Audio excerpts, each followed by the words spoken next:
I call the June 6, 2019 Peninsula School District Board of Directors study session to order. Please join me in saying the Pledge of Allegiance.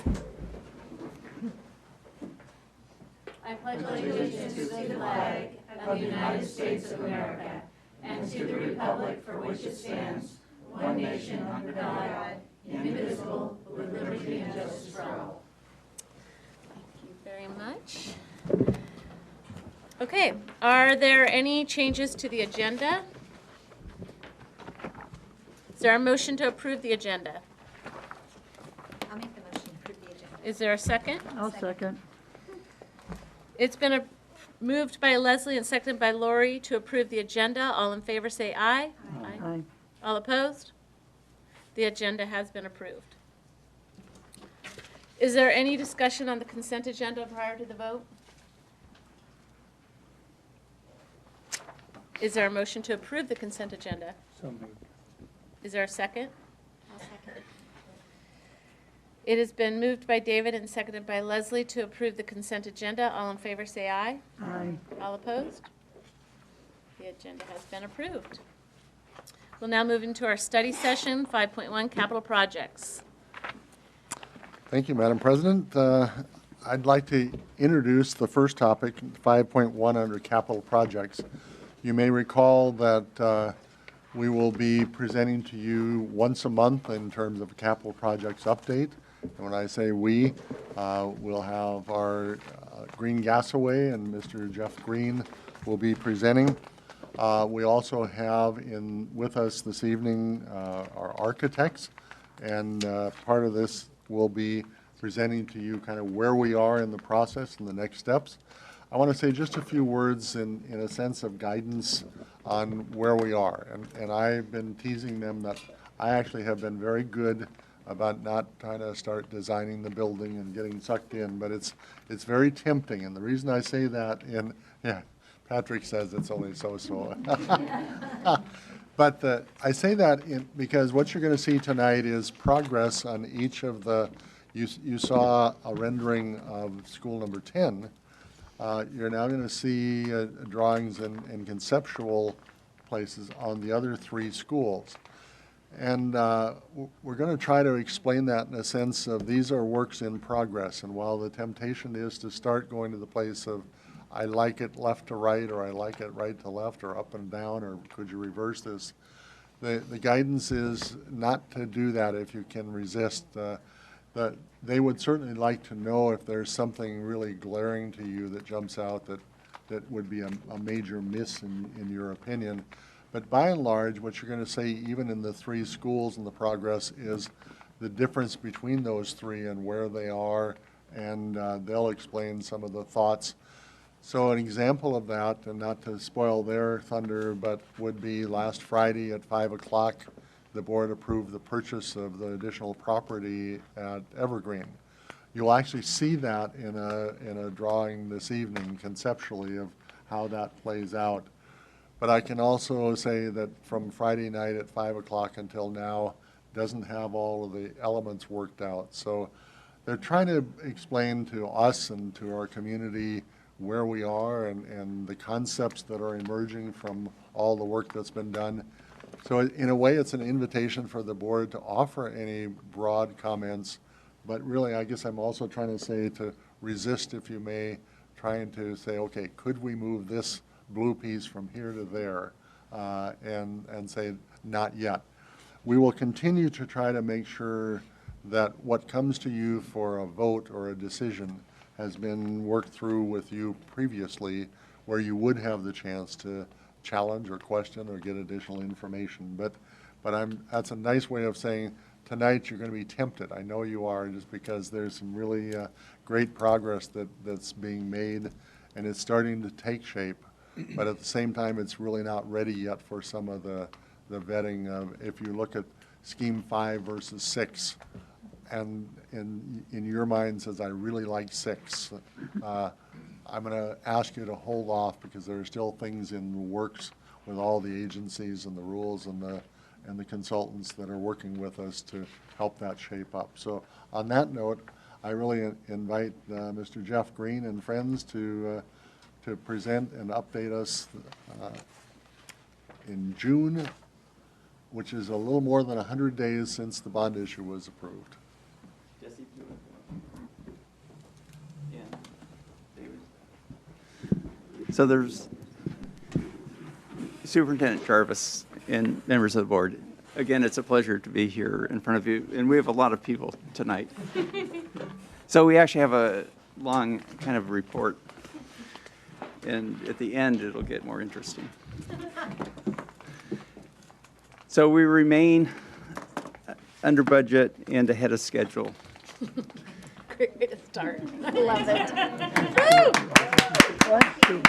We're successfully identifying problem areas that require attention, however. So, Oh. yay! Okay. We hate it when the problem areas show up at the very last minute. We're finding them early. So we're working on the architectural agreements, and part of the issue here is terms and conditions have more or less been negotiated, but we need to resolve exactly the scope so that these come in as accurately as how we end up as possible. So a lot of the scope issues are being resolved through these conceptual plans, but there's more work. So some of these may come to you on the 27th in a final form, and with the final form will actually be a fee schedule attached, so you'll actually be able to see what the contract amount is, not just terms and conditions. The due diligence analysis of the Boys and Girls Club purchase the technical work is more or less completed. There's some outstanding questions on both parts, some of which require some jurisdictional review and some of which require some of the parties to resolve certain kinds of issues. The modifications for next year, so there's a set of modifications relatively small to the Boys and Girls Club required for next year. And those plans, I believe, were submitted today.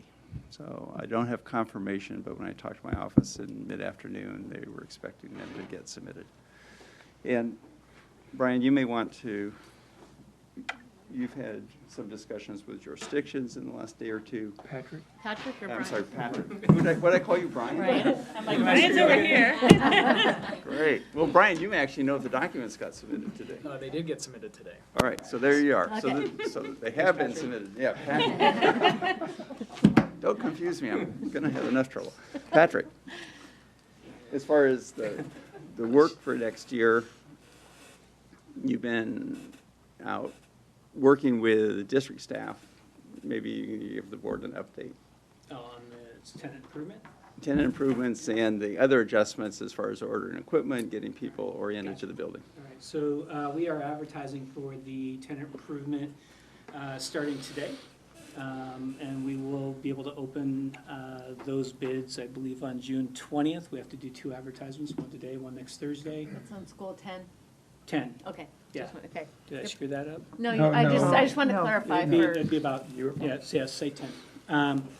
So that's happening there. As soon as we have those and they're open, we'll be able to hopefully get in contract with them to schedule a date to get that going so we can be ready to open by August 28th. We are working with Moving Plan to get the preschools moved in, at least staged in there while we're doing the tenant improvements so that we can get them into their rooms as that tenant improvement gets done. We are working with Discovery to get the 5th grade classrooms moved over around plus or minus July 8th into the Boys and Girls Club. I know Stephanie is working on getting an office in over there. Boys and Girls Club's working on getting out, and we're getting closer to, making it a school. So we're pretty excited about that. So we have a plan for all that. We're working on getting things ordered. We have a meeting next week sometime. Sorry, we have meetings scheduled here and there, but one is going to be for how we order things and how we get everything in place so that it's there in time to open the school, and that could be lunch tables or office equipment, things, pots and pans for the kitchen, all the things that we need to open a school, and there's a lot of them. It is a very, very long list, and we have Vicki who's doing a great job helping to organize that, so we're excited about that piece. So we're getting closer. Okay. give you enough information. Great, thank you. All right. So we've had both pre-application meetings with Pierce County for Ardendale and Evergreen. And we have established a regular meeting with the City of Gig Harbor authorities to make sure that we stay in coordination with them. We will be asking for additional follow-up meetings as issues emerge, and we prepare documents that we think are appropriate for their review. The final draft of the educational specifications was completed and distributed to the participants in the process. And I think we are asking for comments back by the end of the day Monday, so if adjustments need to be made, they can be made, and then that document will be distributed to the board.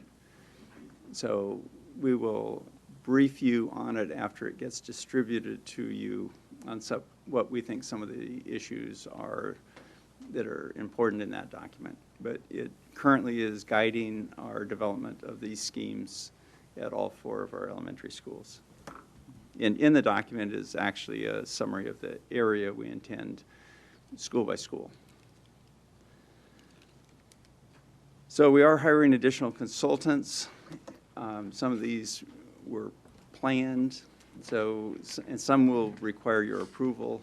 On the 27th, I think you'll have 2 contracts for commissioning that will require your approval. There'll be 2 other contracts for commissioning that won't require your approval.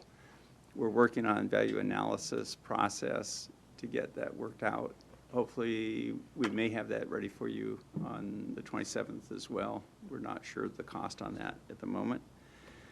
And there are some additional consultants to address some of the issues that jurisdictions have identified in our pre-application meetings. The work on the design and material standards is ongoing, and we're, in that case, we're riding the crest of the wave. So we haven't gotten buried by it, but we're not way out ahead of that one. And so we're addressing issues as we need. A lot of that coordination occurs late in the documents to make sure the specifications are consistent. But there are some issues that the design teams would like us to address up front, so we're trying to get to those early. And I believe, somebody may know this, but the district webpage may have now a link to the status of the bond projects. So that may have come live today. I'm looking at my tech support here. See if anybody's going to wave their hand. Nope, eyes down. Well, who knows? All right, somebody try before we're done here today. Maybe somebody can try and link onto it and see if it actually got live. So we're going to present 3 massing diagrams. So they're site plans and massing diagrams today. Before Yes. we move on to that, does the board have any questions or comments on the 1 through 9 that he went through? Or 1 through 10, I guess? 1 through 10 without 9. Without 9. I have 2 questions. One, You bet. the specs, Educational specifications. Yep. And when you said it's going back to the group, is that the whole group that initially worked on that? So the community members and all that are in that and are able to see that document? and comment on Everybody that? who attended the meetings should have been sent an electronic copy of it. Excellent. Okay. And then secondly, when you say the bond communication plan is being implemented, the plan then is basically the communication will be on the website. That's the plan? That part of the plan should have been live today. Okay. So there's more to the communication plan on that, or? Well, that's our plan at the moment, is to make that available so that we can post updates on a regular basis. So it'll be the website is the main Distribution. distribution of communications, okay? And following up on what Deb just asked, if you don't mind, where is it on the website? Is it on the front That's what we're page? trying to find. Oh, okay, I thought he said it was there. Oh, never mind, you can tell us by. Are you going to pull it up?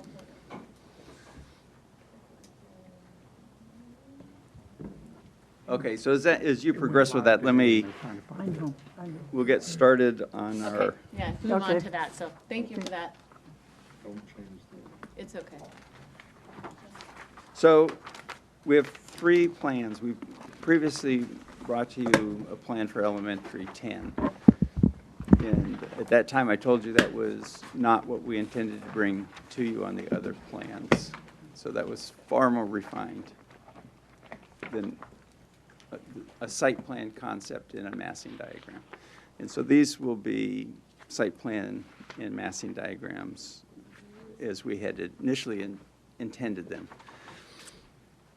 And of the 3, so Ardendale, we've had a number of meetings with the Ardendale group, and Jessica couldn't be here tonight. They have their baseball night tonight.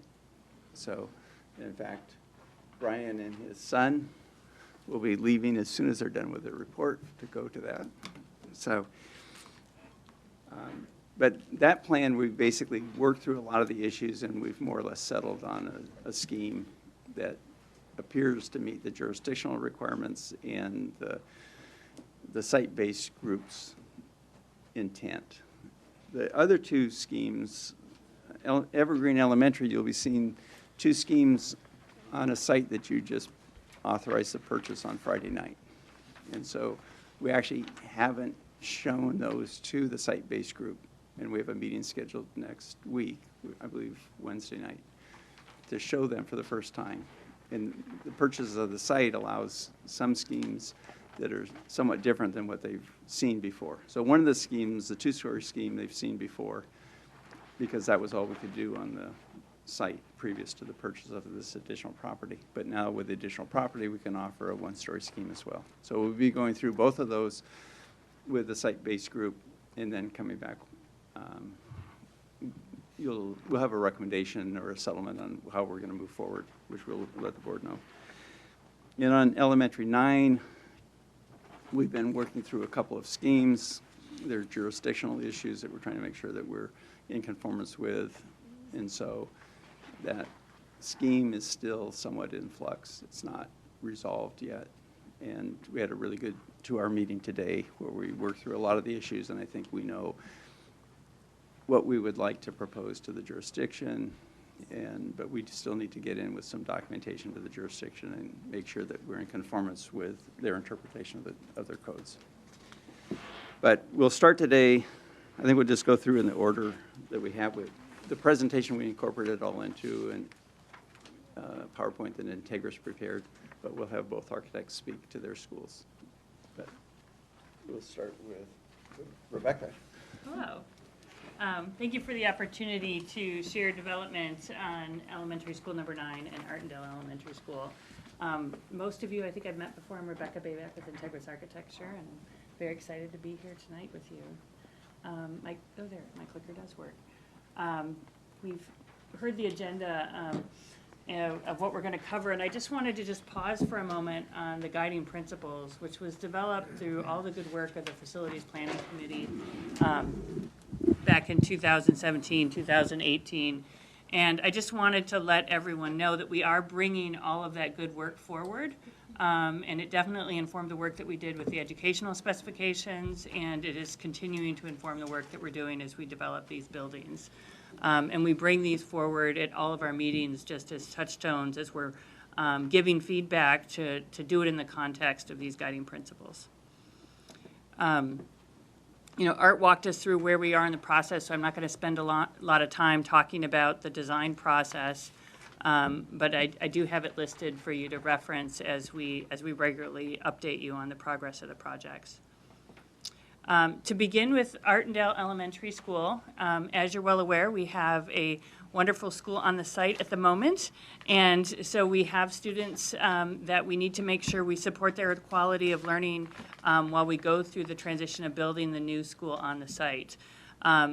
With keeping that in mind, that definitely gave us very clear direction on where the new building would be located. So the new building is located on the left side of the site, adjacent to the existing building. And we have designed the building, I don't know that this works as a laser pointer.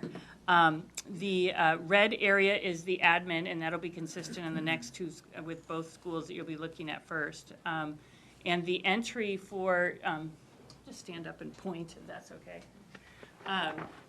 So the entry of the school, so if you're arriving by car, we've been working to provide a really long queue. So there's a really long queue as you arrive. Students are able to come directly into the building. And what we've heard from the teaching team is they'll be going straight to the Commons. And those students that arrive by bus will be able to go directly to that Commons area. We've located the classroom areas and wings with the kindergarten and preschool classrooms likely to be in this location. Though really, we're thinking about the adaptability of the building long-term. And then we have a two-story building in the center with educational spaces along that. And on the second floor, the purple is the library space. And so really allowing that to, as you're approaching the building, to not only have the admin, but also having that library space right on top. We have our covered play area, which would also be the area that we have big toy and some of those other components that really connects directly to the field. So that is the plan for the site, and it is important to note that we have designated an area for future expansion, just anticipating potential opportunities as part of the flexibility and adaptability as we think about the 50-year use of this site. If you could see it, where's the current school? The current school is right here. It's just shadowed underneath. Okay, so question, whenever you're building this school, will the current school still be open while they're building the new Yes, school? Okay, it will be. good. So this school will be built on the playfield. And so Okay. the challenge on this site will be providing outdoor recreation Right. during the course of Excellent. construction. And then the way these work is we can't tear the building down till the new school's occupied, which usually puts us a false start on a field, which is not our ideal time to do it. So we tear the building down and we construct a new field, and whether we can get that done in 21, typically these fields require 12 months of grass growth before we can play on them. So there's going to be a disruption to the field activity at this site for a period of time. So Ardendel's going to be an actual, it's going to visibly look like a two-story school. Yes, it will be a two-story school. There's no excavating like that, because right now the first floor is. This will not be a daylight basement. This will be partly a one-story school and mostly a two-story school. So this part will be single-story, and the gym commons is usually a high volume, so it feels like a two-story, and this will truly be a two-story. We've got a preliminary location for elevator and stairs shown on the plans as well. So Art, if we get into questions that you advised us to stay away from, let us know, because I didn't No, quite it's understand. It's open for questions. Okay. There's no question. Okay. Is it intended for kids to have lunch in the commons? Yes, Okay. So there's. that is code for cafeteria. I haven't seen the ed spec, so I Yeah, didn't know if that yeah, was no, what, okay. that's true, yep. And the thought is that there's an operable wall between those spaces, and then the music classroom is off of the commons. So it becomes a space that really can grow. If there is a curriculum night or, you know, a special event on the stage, music classroom, that you can connect those areas. So The reason I asked where this current school is, because I assumed it's where the field is. What's the mitigation for school delivery while the construction is going on? What's, There's a lot of those details that we're going to be working through as we go through the process, so I don't have the answers to all those at the moment, but we definitely are thinking about deliveries, how we're going to handle fire drills, how we're going to be handling, you know, other kind of parent pickup, drop-off, special deliveries to the contractor, all of those components. So I think as a general rule, we're not looking at phase development, we're looking at a fence between us and the existing school. We would be using what you see as the bus access, the construction access. And to the greatest extent possible, we try not to disrupt what's happening on site. So some of the issues that are not resolved is this may end up in a two-building scheme. That's a jurisdictional question, and it may be months before we get a full resolution on it. So the gym component may separate from the rest of the building for fire flow issues. There's also, let's see, so elements that are in the ed spec that you're not aware of, and we haven't advised you on, is that all schemes have a commons, which is intended to be where we serve food.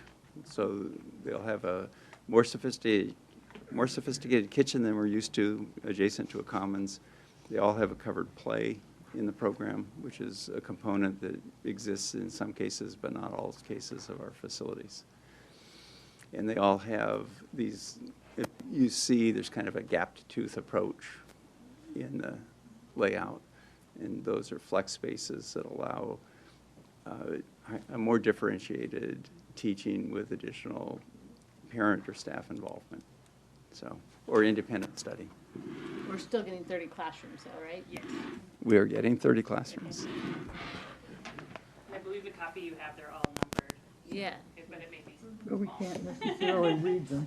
No, they're And there. this is a very minor question, but important to the Artendale community. I know that they just spent, the parent community spent a lot on their playground. That is now going to be a part of the school, I believe. Can that be moved? Relocated? Yes, and they've asked us about it. Okay, I'm, So, so it's beautiful equipment. They should be very proud of what they provided, and Yes. there'll be a place found. okay. We didn't jog that road around just to leave the equipment, though. Good question. Yeah, it was almost the first thing that was asked right after the bond passed by the PTA president who helped with Yeah, that. yeah. So, yes, we were, it was made to this group right away that we will be moving that, those play toys, especially the two newer ones, Yes. to the new site. And I just wanted to share while we're still asking some questions, this is what we refer to as a wireframe or gel cubes, as we think about the computer programs that we use, but it just to show kind of where the two-story elements, the single story, and then how the cafeteria and the gym and those areas all work together. What's the purple area? The purple is the library space. So, Right. and we are, none of these shapes are final. They will all have roofs and form and windows and all those elements. Right, and I'm going to use this for just a second to explain one of my earlier comments is not to squelch any questions and clarification, but about the time you looked at that and said, could you move the purple part over here? That would be where I would say, Okay. hold that thought. Gotcha. Any other Artendale questions? What is the gray square that is adjacent to the admin and the covered play? Yeah, so What is all that? the gray areas represent either toilets, mechanical system, kitchens, elevators, all of those elements that make the building function. We haven't finally placed what's where, so it's just to make sure we don't forget that space. So if you're talking about the gray that's in front, that has a little brown square in it, Yeah. so that's hard play. Oh, So you're talking about on the ground, sorry. there'll be hard play and a covered play. So think of that as asphalt. Oh, there's an arrow to it though, in the admin. Oh, the other gray area there. So we have play toys as well. No, this, you're talking about this room right here? No. It's the one that says like calm, This oh, I right see, that's an arrow. There's to an the arrow green. I to the got little you. green thing. Okay, never mind. That's covered play. I get it This now. one is, I it's get- I just see. gray. It's a nice gray. I thought it was the calm room, but I see now the arrow. Yeah, to the no. Yeah, green. and common room means community It's all room. coming together. for me. Yeah. All right, thank you. Okay. Looks great. And yellow is circulation? Yellow is circulation. Mhm. Or buses. But not in. Not where these are. Buses in there that are yellow, I don't know if you think they're a hallway. Thanks for that. Well, you're welcome. Other questions on Artendale? Well, the direction looks great. So Evergreen, is that next? ES9. ES9, okay. Okay, so now that you're used to the colors, I can walk you through a couple concepts. And we refer to, one has the conceptual design with parking to the north, and one has parking to the south as you look at them. And so it shows some different ideas and site relationships that we're looking at. Rebecca, can you tell me then, to the north and to the south, what are those adjacent, what are those properties? What's going to be on those So the eventually? Y is the most identifiable. Sure. So I'd like to introduce David Brooks as well. So we had him in a meeting for several hours today. We wouldn't let him go as we worked through some of the issues on this site. So Okay. these schemes have actually adjusted after a lot of the input from today. So back to my question, just so I have an idea of So what, the Y is right here. yep, And then the Burnham Circle would be up there. Yep. And this is where they're looking at putting that grocery store. And then if you're familiar with HCC, this is their property down here, and then heading towards the housing developments that kind of go back towards downtown Gig Harbor. so at one point there was gonna be a performing arts It's center. done. That would be That's part of the- this Okay. property here. Okay, all right, And that was part of, I think HCC owns They that property. donated it. And then the fields, you want to point out the. What's that? The fields across the street. Oh, right, so over in here is the YMCA, and I believe City of Gig Harbor are partnering with some other local agencies or groups to build some turf athletic fields that'll be lit. And they're similar timelines maybe as us, they're a little different, but close in proximity to what we're doing in school. And so they're gonna be putting that in there as kind of a master plan of what's gonna be happening in this area long term, but that's kind of phase one that they're working on right now. They're probably right about the same place we are in that process. okay, Maybe a little behind, but in the same ballpark. okay, thank you. Sure. So to walk you want to sit? Sure. To walk you through the scheme, if you remember those colors, so if you think about, the admin is where our front door is, that's where the stair is, or sorry, the star is. And then we have a drop-off area to bring all the drop-off cars, the queuing on-site. Students would enter into that front entry area and go straight to the cafeteria commons for breakfast. And those that arrive by bus would come into the south, and they would come to the covered play area and then go into the cafeteria commons to start their day. The building is arranged with a community room, music, cafeteria commons, and the gym along our wooded edge here that we have. The yellow denotes the trail that runs through the property, and then there's a buffer and associated with the stream or wetland that goes through that area. And then we have identified kindergarten classrooms and preschool classrooms as the first pass, and then groupings of classrooms that are two-story along that frontage on the street. The second floor is similar to what this at Artendale. It's got the library on the second floor as well, above the administration area. So that is, I'm going to walk you through both schemes, and then you can ask questions on the two schemes. So that is the scheme that we were looking at with parking to the north. The field is adjacent to the bus, and the thought is both the drop-off lanes and the bus, if there's evening events, curriculum night, that type of thing, that you can park in those areas. And then the second scheme that we've been looking at is to actually flip and bring all the parking to the south, adjacent to the field.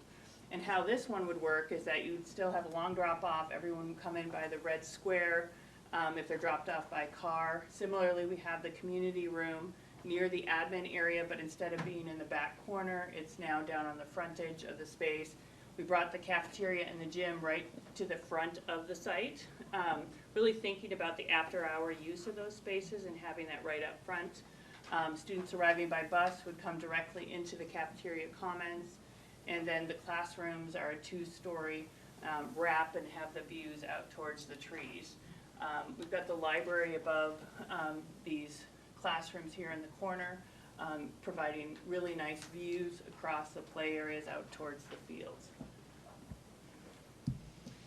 So with that, I'd like to ask if there are any questions, if I can go back and forth.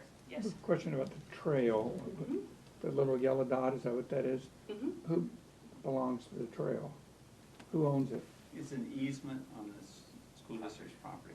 Okay. So it's a So is it- recorded easement, a trail is basically granted.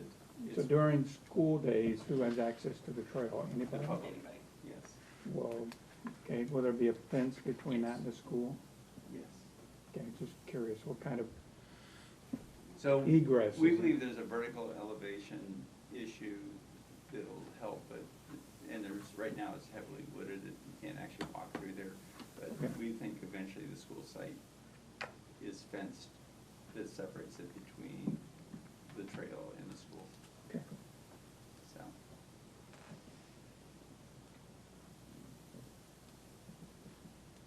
Questions?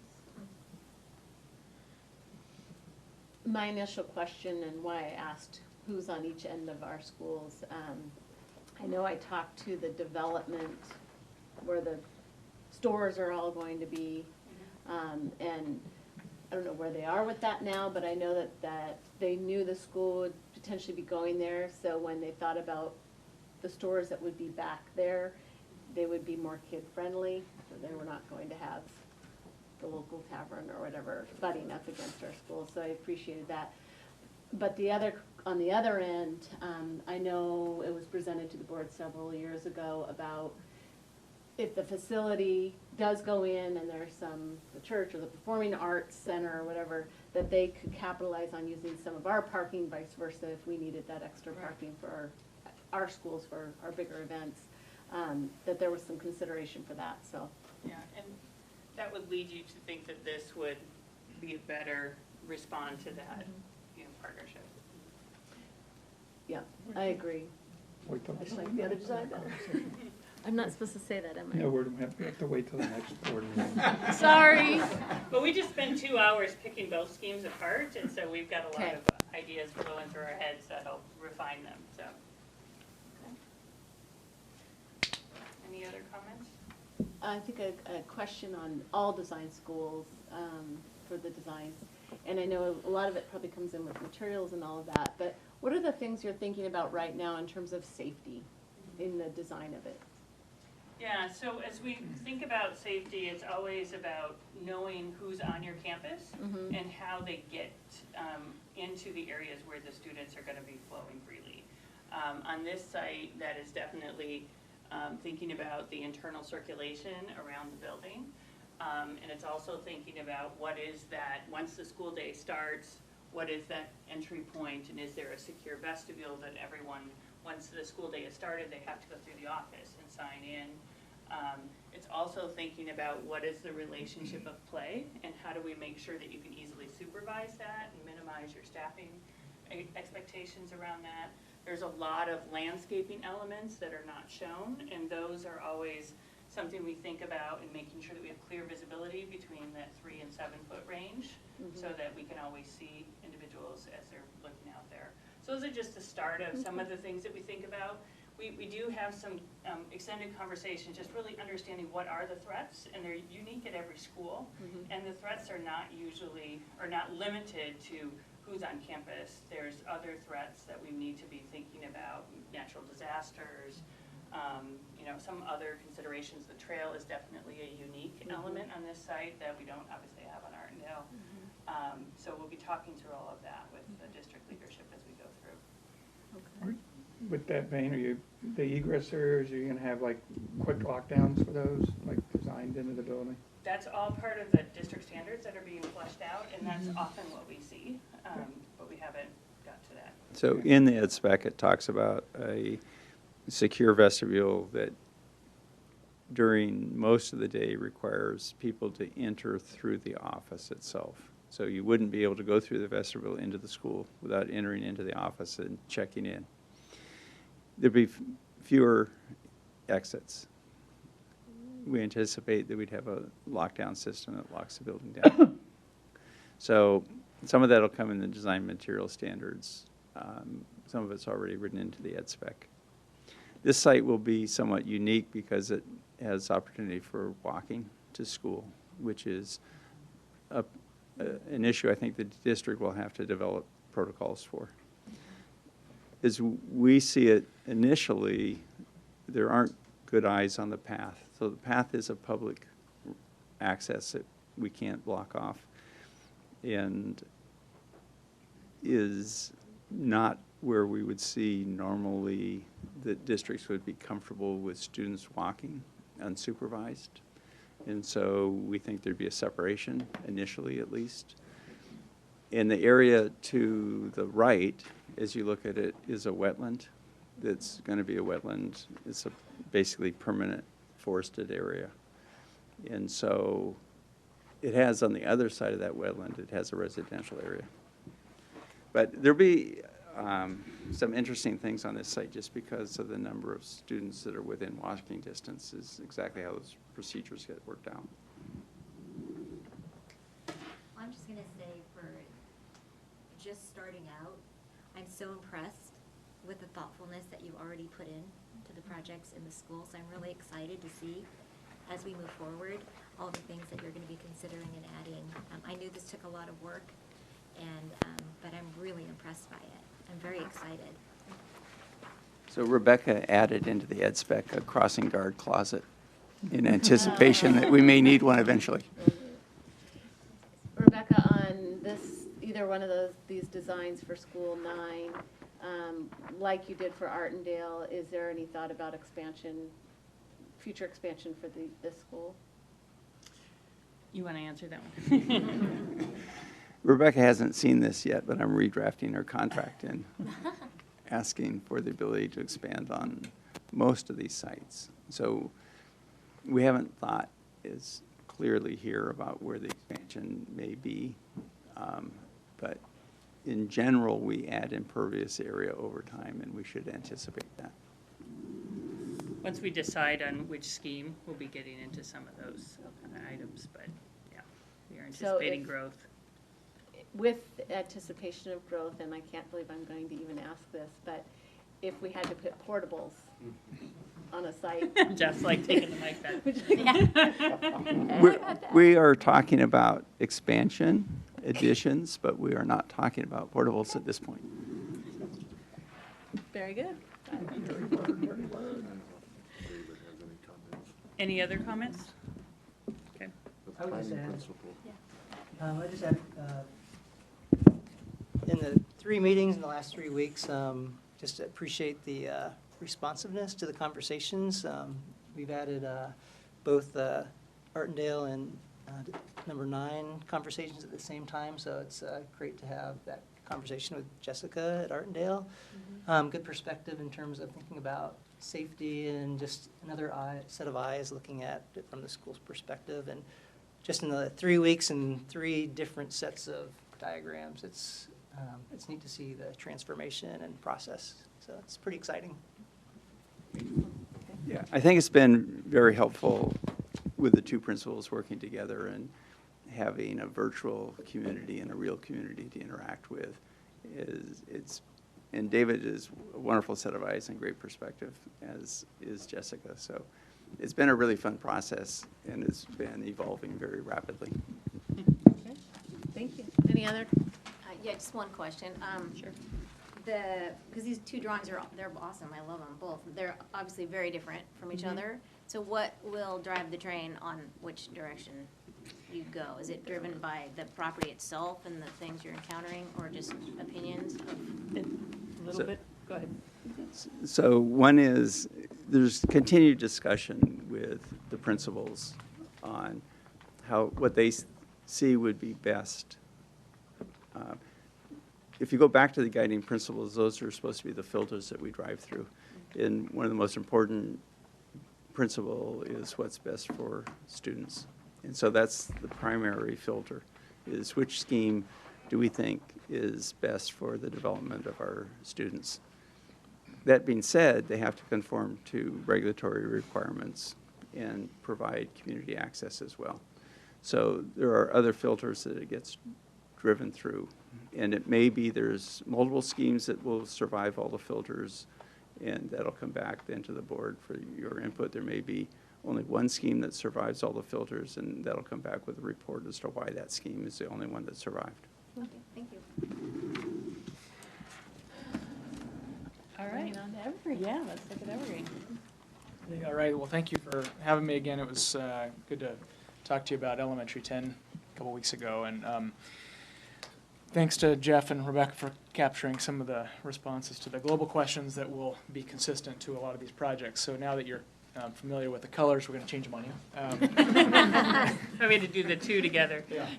So I'll stand up too and just talk through, we've been through a very similar process, I think, to the process on Artendale and 9 and going through with the group at Evergreen. We've been through, I think, 3 or 4 meetings with them. We've got another meeting next week, and we've been just continually refining down to the couple plans we have here tonight. And as Jeff mentioned, the new site, which is on the upper right corner of this, so we've got Key Peninsula Highway on the bottom of the page here. The north is to the right, so you'd be approaching the school if we're coming from here, from the in the bottom right-hand side of the page.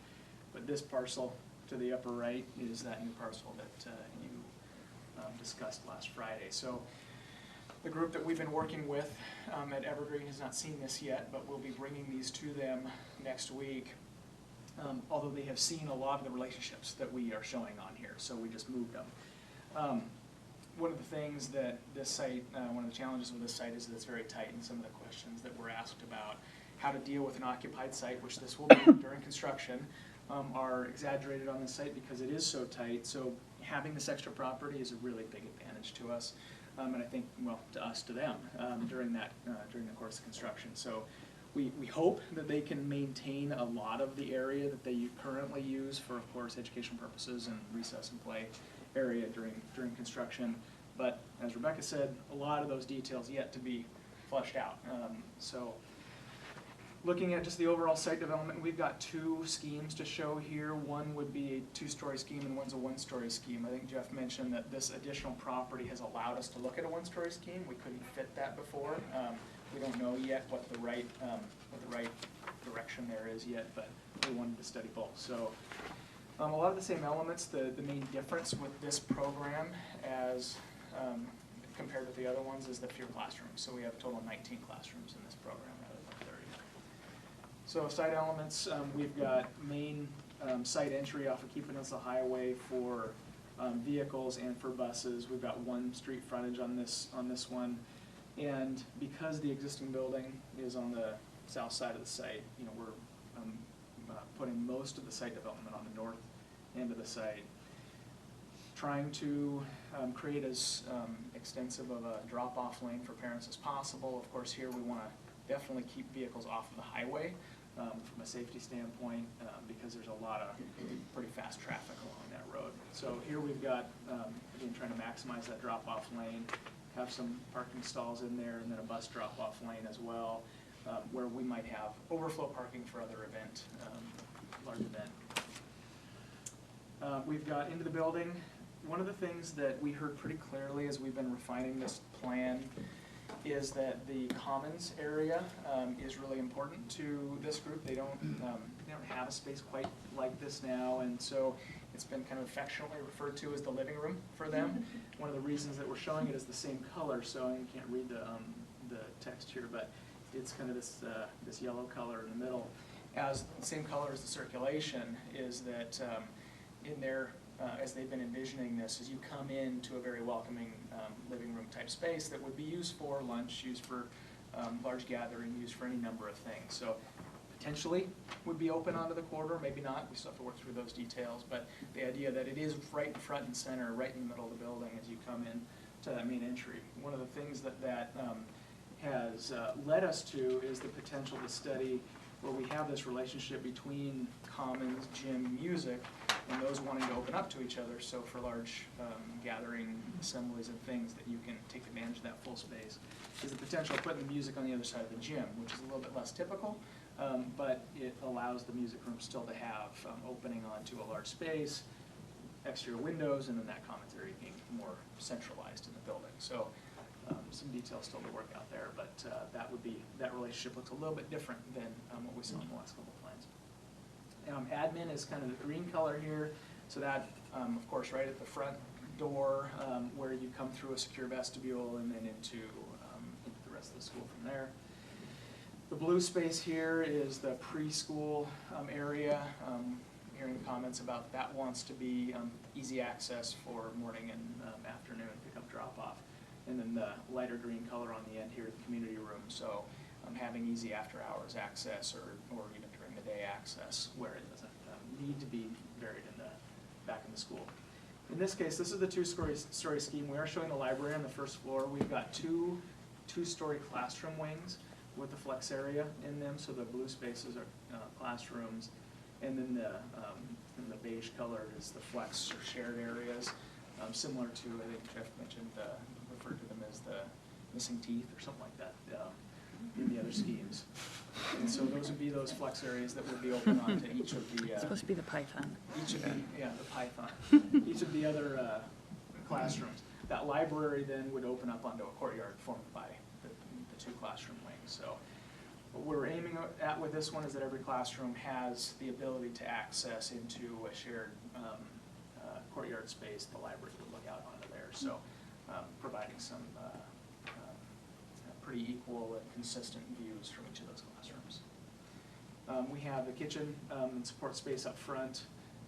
It would have access off of the bus lane for service. Out to the left-hand side here, just to the south of the gym and music room, would be where we would have the hard surface play area, dash line here being the covered play, and the playground. The grass playground play equipment would extend here to the south, where the existing building, which is the white dash line here, that's where that sits, and then the potential of just leaving or redeveloping the field that's on that upper bench out there now. So let me talk about the Can I second ask a scheme. question? I'm sorry. Yep. So why do we have can you just explain what's the driveway going behind this one? So we need to have emergency vehicle access around the perimeter of the site. Primarily for fire. So all of our buildings have emergency access around the building. The code allows us, I think, 150 feet from the end. And so in some cases, you'll see turnarounds and 300 feet between them. Otherwise, there's a loop that runs around the building. So if you think of Vaughan, there's a road around the back of Vaughan. So that's a typical feature. You just have a lock gate there that you would unlock in an emergency. Yes, that's correct. The other thing I'll point out is this tree area in the middle here. The reason that we haven't shown anything there, that's where the fire water tank, the well, the radio antenna all are. And we're trying to reserve that space to continue to be used for those infrastructure elements.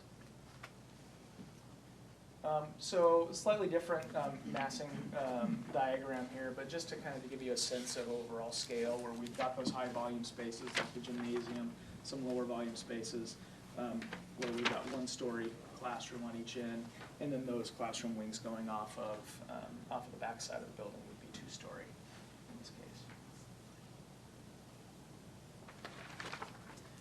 So the one-story option, similar in a lot of respects. The relationships between the primary spaces are very similar. You can see the layout of the site in this case is identical, with the drop-off for buses and cars in the front. Along the front of the building, we still have music, gymnasium, commons, and admin, that same relationship. Library being next to admin on the first floor as well. And then the gray space, as Rebecca mentioned, building support area that is yet to be defined. We just don't, we don't want to forget about it. So some of that will end up getting dispersed into the building, and in the community room off the end.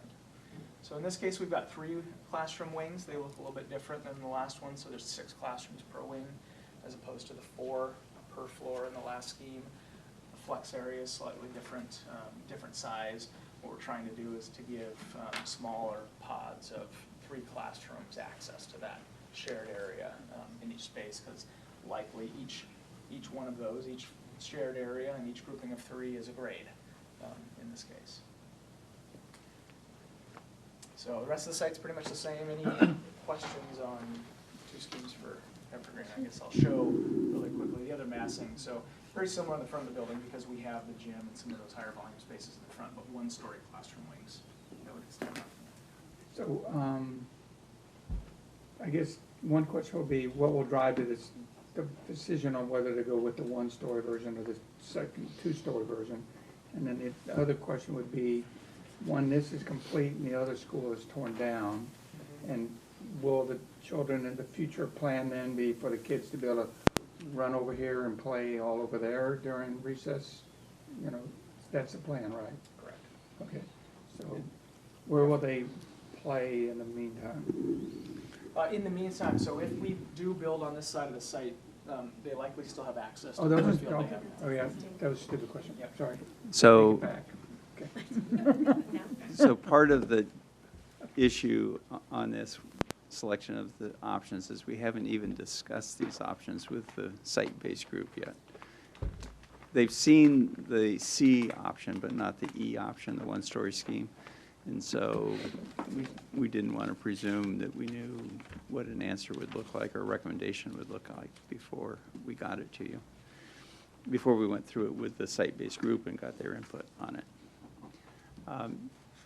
The development of this is much easier than the other scheme without the additional property. So this will be very unintrusive. What we're taking is the area that they're developing into their nature area. And so in our first meeting, we discussed it, and they kind of put that on a halt. So not investing a lot of time in it until they saw the way the plan was going to come out. And what we believe we can achieve is the area that shows blue there is less like a lake and more like a natural swamp environment where you get a lot of biodiversity is what we're hoping to develop in that area, so that there'd be a place for student engagement in the site. So this site's going to have a lot of constraints. We have a well. That'll be some issues. How much we can irrigate is going to be an issue. So there's a lot of uncertainty exactly where we're going to come back to you. This is the only site. We started with an idea that we'd have area alternates. So we'd have a basic building and then added features, and it didn't play out except at this site. So there's actually a 20th classroom planned at this site, which is called the community room, and it's planned as more or less a standalone. Able to be a standalone. It's an area alternate, so would only, the board would have the option to accept that alternate at bid time in February. And it would provide additional space that would have some support offices adjacent to it. So when we get to the ed spec discussion, we can discuss that in more detail. So what's the space next to the biodiversity area? The light green space? Yeah. Oh, there's just a light green space. Okay, thank you. So currently, the way the site works currently, I think, is that's actually the best lawn because that's the lowest property. And so if you're familiar with how things are done in eastern Washington, a lot of the fields are put basically the bottom, in the bottom ground because it has the most moisture. So that area has the most moisture currently. Whether it's going to remain that way when we develop the balance of the site is hard to tell just yet. So we'll be able to tell you later on. And this may be in ed specs, or I'm hoping it is. Talk, and it's at any of the signings. Staff space. Are we thinking, I'm sure we are, about a place where staff can all be together to have a staff meeting, or for groups of staff to get together to work on projects? So they, David, do you want, so there's a workrooms planned. In two-story schemes, in general, there's a workroom on each floor. So in general, I think the library is a space that you use as your all-staff room. I know this is near and dear to your heart. We haven't quite, on our conversations at this point, haven't talked about those spaces yet. We are looking at that big places. How do you have room to come together? And we've talked about some space that's flexible for classroom maker-type spaces, which also could be staff access, and also that community space for like parent volunteers is a question that I think all of our schools have. And I'd say it's one that we're not there yet, but that is definitely, I'd say all of our staffs would say we need that workroom space. And specifically, there are workrooms, and there's like a lounge, like for food, and then there's library space where usually there's all school meetings, all staff meetings. So this is something that needs to be thought of. It's not in ed specs? You know, what I just shared was what was in the ed specs. Oh, okay, sorry. Yeah. And what I heard from David is there's more to be thought of. And the difference, what's the difference for fire flow for having a two-story school versus a one-story school? And like out at the Evergreen property, or is there any challenges at all for fire flow between a one and two-story school? At this point, there are challenges whether it's one or two stories. Okay. Okay. Any other questions on Evergreen? On the capital facilities report in general? So I think if you think of this living room at this school, that is more like what you would see at Henderson Bay. It's kind of an open space that you walk through in the middle of the school that everybody relates to. Thank you. I would just offer a comment. What what you heard woven in there has really been a wonderful exhibit of the staff and the communities and the advisory where we do have an existing school interacting with the architects and the architects coming back and trying to incorporate the ideas and work through that. And then for our two newest schools to be able to use Stephanie and David and really the ed specs that were developed for all four, so that I guess what I'm commenting on is this wonderful interchange between staff and district in developing the new schools. Sometimes it's asked, why don't you just take a design off the shelf and use it for all schools? And I think you can see in the interplay tonight why that wouldn't work at these four. No two of them could do that. And it really has been fun to watch a community that hasn't had a lot of experience on these very questions work through them in a way that's satisfying. In the end, there'll be things that aren't met. You know, I wish I could have that, and there isn't enough space, and we'll have to make choices. But right now, it is proceeding on as if it was scripted, in the sense of we're getting 30 classrooms, and there'll be 30 classrooms, and there'll be the music rooms, and there'll be the staff. So just my compliments to Jeff Green and the project management, and certainly the architects and the work that's being done. It's been terrific. Thank you. Thank you. Thank you. Great progress. That little island. Okay, we'll move on to 5.2, Peninsula Internet Academy. I've asked Ms. Annie Mullen will present this report. I'm sorry for asking a question. I was just so into it and so excited. Yep, that's okay. Okay. So tonight we're doing the Peninsula Internet Academy Board Report. This is all about alternative learning. And I just want to point out, I'm going to be giving you a lot of information in a very short period of time. Please ask any questions, and please know that I'm very accessible via email or on the phone if you have any questions afterwards. Okay. Oh, yes. I'm sorry. I'm still just learning the rules of the board Do you meeting. want to sit? You can No, sit. because we have a Okay. special plan. Okay. Yeah, I'm So you ADD. can hold the mic then, sorry. But we need you to hold, well, you're pretty loud, but see if it picks up.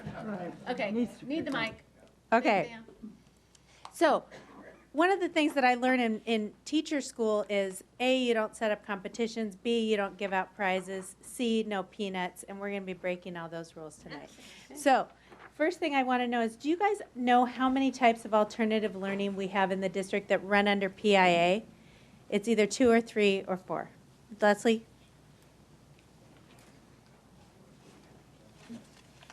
I'm gonna go with 4. Leslie, you're correct. You'd get a prize even if you were incorrect.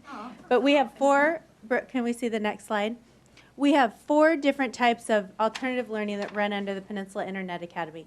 The first thing that we run are contract classes. Contract classes are things that we've set up, and we'll talk a little bit more about those in a minute. When students meet with a teacher, we're able to claim funding for those if teachers meet with students on a weekly basis.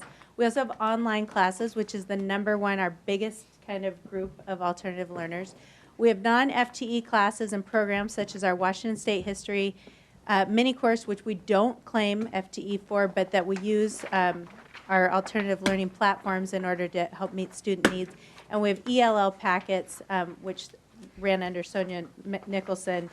We don't claim FTE for those, but within the Peninsula Internet Academy, we sometimes work with the ELL department to create ways for kids to earn credits in a non-traditional way. We meet the needs of kids in the West Sound Tech, Running Start. We're meeting kids' needs who have IEPs and 504s. There are more and more kids this year, you guys, who are middle school kids, and we aren't able to claim funding for those, so it's a cost to the district. But we want to make sure that we have options for kids who are especially highly capable or who've had some health issues who need to have an alternative education. A big chunk of our learning is credit recovery. We also have kids that use our program for advancement, especially in the summer, to attain additional credits. We have full-time kids and part-time kids. The next question would be for Ms. Harris. Can you guess between 5 or 6 how many contracts we have? contracts Yes, how many current contracts that we run, the types of contracts. to provide alternative learning? Yes. Oh, I would say at least 6, but I don't know. Well, you get a prize. It is 6, so you can choose the candy. Can I have the next slide, please? So right now we have 6 different ones. We have an art contract, and the way the contracts work is we worked as a team to set up a way that kids can meet standards by not being in a brick and mortar classroom. So Tate Lindkakis, I wish I could pronounce it perfectly. She's now an art teacher at Gig Harbor High School. She helped us create an art contract. How can kids meet art standards through OSPI without necessarily attending an art class? And we have a literature contract where we came together as a group, especially the teachers at Henderson Bay, and we made sure that the books that we're using for this are from OSPI and Springboard, so that there's some continuity throughout the district. Our writing also, we brought in the Springboard senior assessment from the second semester of the Springboard as for the seniors, so that they're doing the same assessment, getting a writing contract.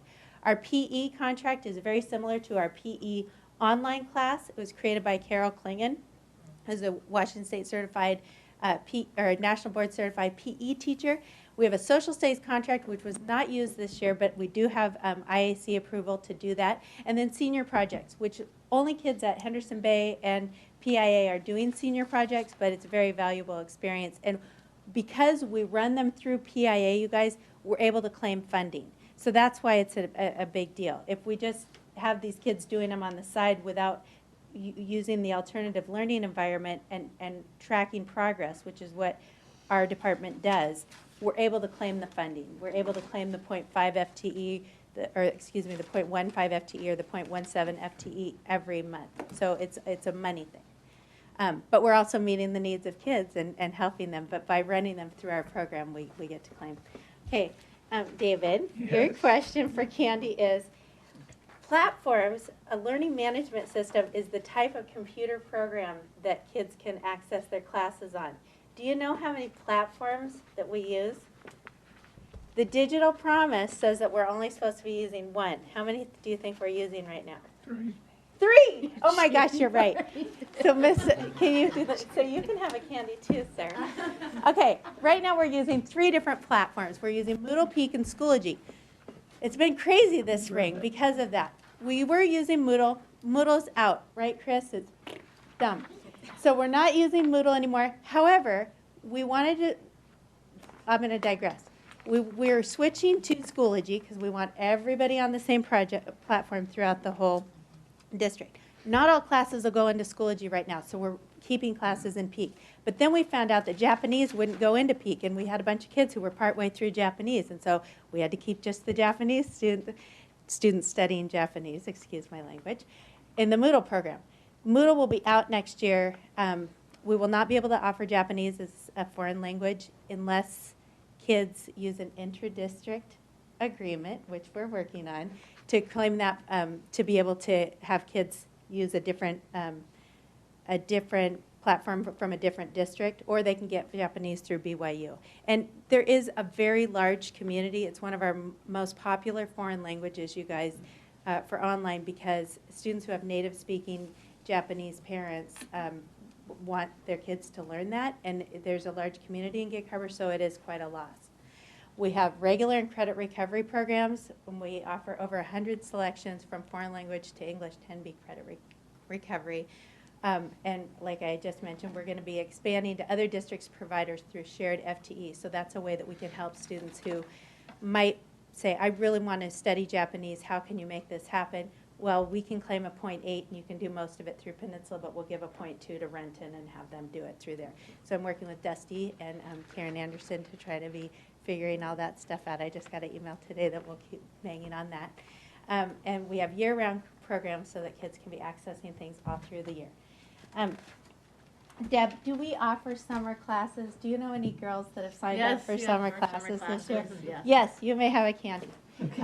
Your daughter is going to be registered in summer classes, and so she'll be one of the first ones using the Schoology, so it'll be great for you to see how that works. Last year, we had an awesome summer. Summer 2018, there was 179 regular classes with a 92% passage rate. Well, of course, there's a higher percentage pass rate in the summer because the parents are paying for these classes, and it's a couple $100. And so they're, cracking the whip at home. 22 of our students passed more than one class. We had 85 kids take credit recovery classes online over the summer with a 71% pass rate. It's very similar to the year-round pass rate. And 15 of our students passed more than one class. Last fall, we had 315 students in 549 classes with a 79% passage rate. And this spring, we have 322 students enrolled in 498 classes as of right now. That does not include the students who are in our Focus 22 study hall program. The numbers are lower this year on my data because even though I'm counting those kids, I don't consider them in our FTE because we're giving that funding to the buildings now because we have teachers at Gig Harbor and Peninsula that are now claiming the FTE for that, and then they're just running the credit recovery classes through those two high schools rather than through me. Lori, do you know what ALE means? It's okay if you don't. I do not. Okay, well, I'm glad to be able to tell you. Alternative learning environment. Oh my gosh, so smart. Okay, candy for Miss Clever. So alternative learning environment, we're going to be talking about that a little bit when we talk about trends. Our trends were that last year's summer credit recovery program is extremely successful. Overall passage rate was slightly lower this year than last year. Don't worry, I'm on it. I've been analyzing it, thinking about why that is. But it's not every year it doesn't go up, and sometimes it just but I'm on it, Ms. Paris. Okay, we have more students enrolled in credit recovery classes this year due to Core 24 because there are more kids who really have to make up the credit. More students are passing credit recovery classes. More students are taking advantage of worksite learning. In a way that affects us, and I put that on there just because I'm seeing more and more kids who are coming to PIA who want alternative learning environments, and they're saying, how can I tap into worksite learning? So Dave Burmark at Peninsula and Christine Nyberg at Gig Harbor have been awesome about going out to the site visits of our kids too and plugging them in, and we're sharing the FTE with the two brick and mortar high schools for those students. More understanding of ALE requirements by support and counseling staff, which I love because a lot of people just say, oh, just throw them into online. Let's just give online a try. Well, it's not just like that because, as Leslie knows, there's a lot of requirements. It's a very specific kid who will be successful in online because they've got to make weekly contact. They've got to make adequate monthly progress. They've got to handle all my emails and phone calls. And, they've got to be self-motivated, self-driven kids. So anyway, I appreciate the fact that the counseling and support staff is looking for all sorts of different ways we can work together as teams to meet their needs rather than just saying, let's give online a try. We are having one thing that we've seen is more Becca students needing ALE, and I talked to Mr. Gregory and Mr. Yellowes about this. There are students who are in the Becca program. There's a little gap, you guys, because Henderson Bay changed their structure to the big picture school, and it kind of used to be that there was a hierarchy of if things aren't working at the brick and mortar, let's try Henderson Bay, and then let's try online. But if Henderson Bay isn't accepting kids in the same way due to the big picture, it was just kind of skipping that step, and we were getting kids who weren't coming to school. Well, let's throw them in online, and it's become a challenge. And I'm on it. So I'm going to the Becca conference in November in Yakima, and I attended a meeting last month at Raymond Hall and working to find out what are other schools doing, what are other districts doing, how can we find different ways to meet kids' needs who are not being successful, and how can I use our ALE program to kind of fill some gaps without just saying, let's try the online. We have more community support for PIA, you guys. The Kiwanis gave us $500 this year. I'm so excited. So a $300 scholarship for Claire, which she gets at graduation. This is the first time any of our kids have gotten a scholarship. I mean, it makes me want to cry. So she gets a scholarship, and they give us $200 for our graduation. So I'm going to have real flowers this year at graduation and some snacks because Kiwanis paying for it. So I'm very excited about that. What are we doing? Oh. Mr. Jarvis, this is kind of just a question to be thinking about. There's no right answer, but you will get a prize. One of the things that I've been thinking about is if this is truly alternative learning and trying to find different ways for kids to meet the needs of different kids, why are we running a brick and mortar hours and traditional hours and trying to have an alternative program but not being alternative ourselves? Like, shouldn't we be trying to weave and ebb and flow and be alternative ourselves because we're trying to do that for the kids? So that's just something to think about, and you can have some candy. So let's go to our next slide, our last slide. Plans for this year. So becoming more, I'll address that last thing I just talked about. But one thing that Dr. Jarvis told us to talk about is becoming more systematic and integrated and make sure that we're able to just PIA and alternative learning. I want to see us as almost like a DNA strand running in and out of all the different programs at the school. And how can we become part of this system and just be filling holes? So I'm excited to be working on that. I want to this summer make help me videos because I've identified specific problems that specific large numbers of kids are having, and instead of just typing the same 3-paragraph emails over and over again, I want to have videos so I can just have my little face there. We're adding more classes to Schoology, which we're so excited about because, again, our goal is to have this easy for families and have it connecting to Power School and have everything under one umbrella. We want to look at adding more options and alternatives to Henderson Bay. So again, this is one of the things when I posed the question to Dr. Jarvis, what can we do in terms of our time? Like, do we want to run PIA every day 7 to 2 when the kids are in school, or do we want to move to 4 days a week possibly and then have some night hours or after school hours at Gig Harbor and PHS? And so talking about how we can have staffing until 4:30 in the afternoon at Gig Harbor and Peninsula High School. A good thing that we're excited about is hiring clerical support. We have secretary interviews tomorrow. We have a Washington State mini course, which is something that I talked about earlier in the slides. The Washington State History mini course is something where we don't claim funding. It's not FTE, but we use the platform in order to meet the needs of kids who need the Washington State History requirement but don't need the credit. And the Washington State Legislature allows us to do that by meeting certain standards. So we came up with this great course 2 years ago, and then now they've had some additions that we need to do with adding some Native American standards. And also, one thing that Elise Yeaman, or excuse me, can't think of her name, but anyway, one of the teachers at Gig Harbor pointed out to me, she said, you know, some of this language is not, we need to make sure that we have, that it's accessible to kids who have Native American background and that we've shown their history in the correct way and that we've used their lens so that they feel represented and honored in the way that the information is presented. And I said, yes, of course, let's do it. So there is a man who works for the district who is our Native American representative, and he's going to come and meet with us, and I'm hoping to get the Washington State history teachers from the middle schools together, and so we can make sure that we have this lens and that people feel honored and valued in their history. Our website, Mr. Hagel, I just hate it. So I really want to be and you get no Nothing for you. No filter. No candy for you.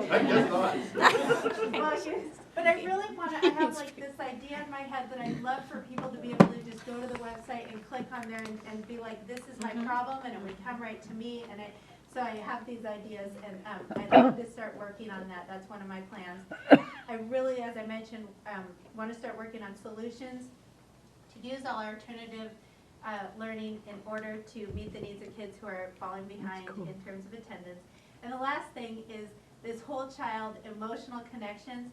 So Dr. Jarvis told us to start that we're going to be focusing on that, and I'm so excited. But one thing I think about is, so these kids that are in online learning and stuff, a lot of them come to us because they're having maybe some emotional issues, they're having anxiety, they're having this, and what am I doing to help?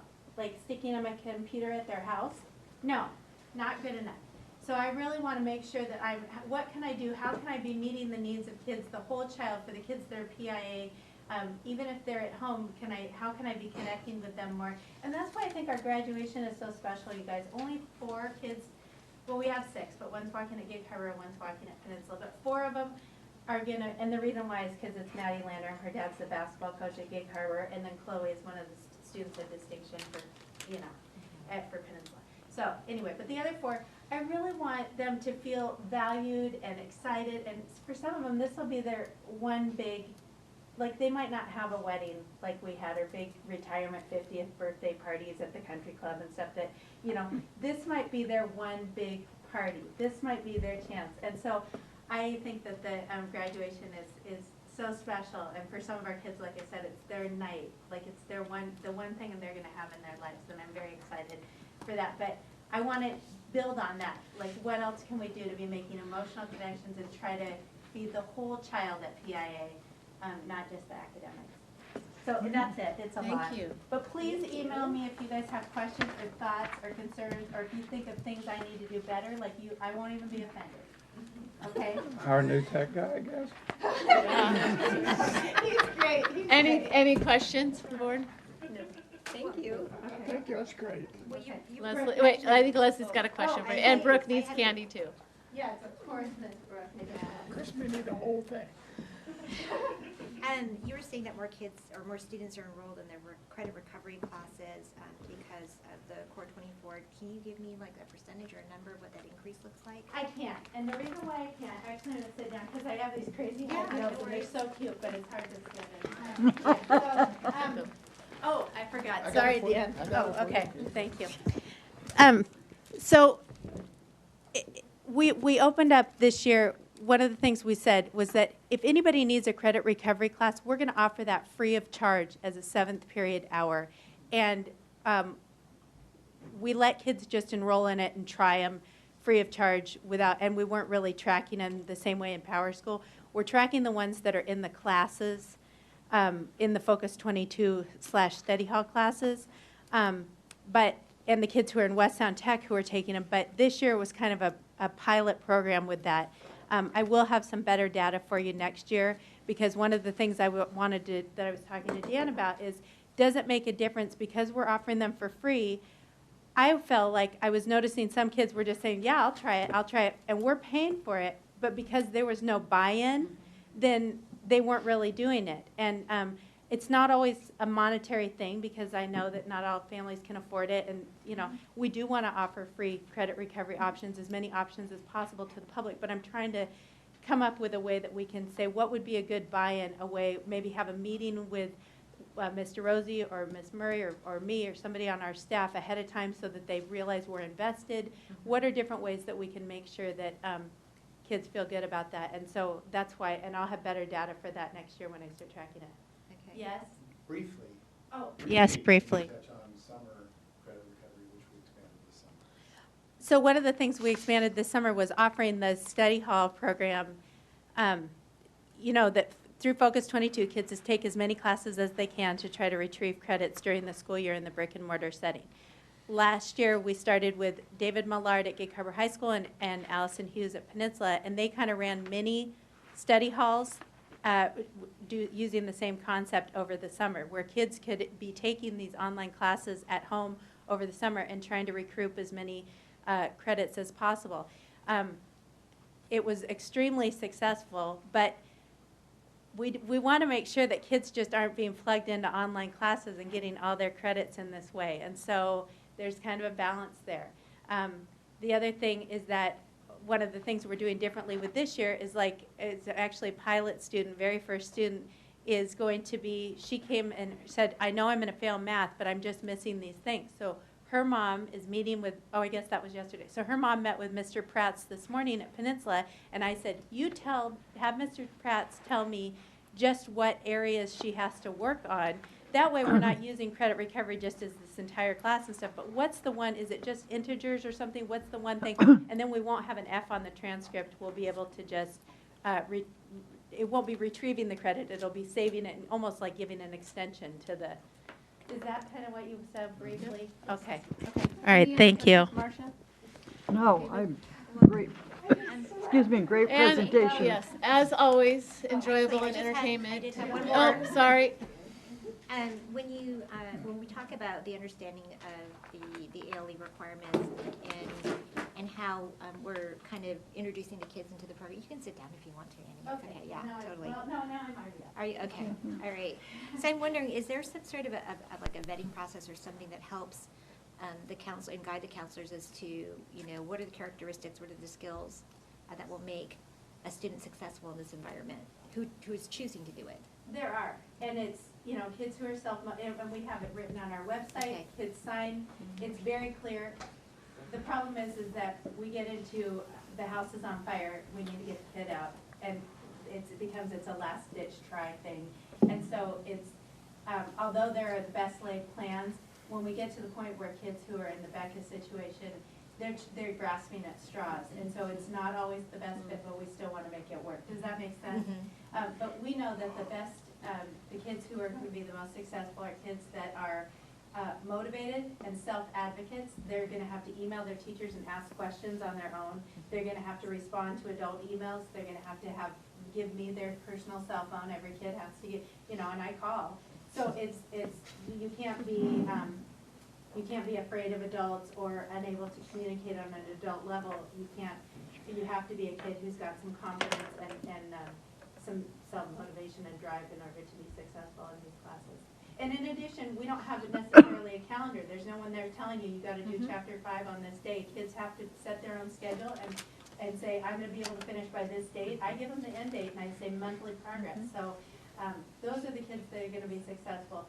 Most kids in our district, 71%, especially because we have high parent support, are, and because our team does a really good job of reaching out to parents and providing structure. But at the same time, we want this to be a tool that we can use to help a kind of a net for kids who aren't being successful, and how can we do that better, because it's not fitting for everybody in the way it's set up right now. All the really cool, one thing I do want to say too, with this after school hours at Gig Harbor and PHS, so one of the things though is that, see this, you guys, I broke my elbow and this is the only, this is only how far I can stretch now. But anyway, at PHS and Gig Harbor High School, we're hoping to have either me or Mr. Rosie or one member of our staff come to after school tutoring on those days in building on Monday and Thursdays with the activity bus.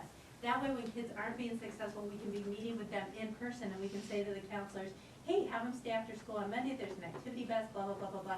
So we'll be able to provide one-on-one support in that way, and I think that's gonna help our rates. Because too many kids, when they get directions via email or they aren't able to come into our office or something, so I'm really excited about that initiative. Thank you very, very Well, much. thank Thanks you for the guys. treats. I'm so excited for the new schools, you guys. Thanks, Andy. Oh. Excellent.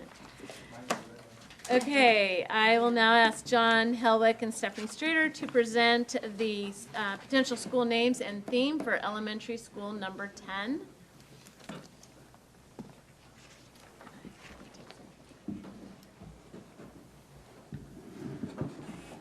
And when you follow Annie, you got to bring the energy. You do, And you really do. that's not hard because Stephanie and I are pretty pumped up about School 10, so we don't have any trouble getting excited about this. So starting with the name, so we're going to be talking about the naming aspect first. And the next couple slides are just things that you've seen before. It's just a recap of the policy and procedures that we used, that the school is named after, and then there's a list of things from the policy that talk about what we should be using for that.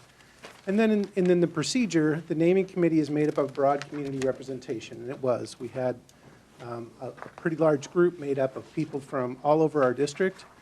They were very engaged. They had great insights and ideas. They talked and kept the diversity of the district in mind as we were talking about all the options. And so I thought it was a fantastic group. So we're to submit not less than 3, not more than 5, and we have 4 names for you today. And you've gotten the rationale of those. We did solicit from community and students. We had a lot of student input, some of it maybe not as focused as we wanted, but but overall, the number of submissions that we got, and just walking around at the parade in downtown, and people all the time are asking me about the name, and I'm sure some of you have gotten the same thing. We haven't gotten to name a school in a long time, and people are really excited about that. So we have some names for you to select from, or the other option would be to request additional nominations from us. So I would just like to echo John, the excitement I feel for this process. Really it can't be quantified.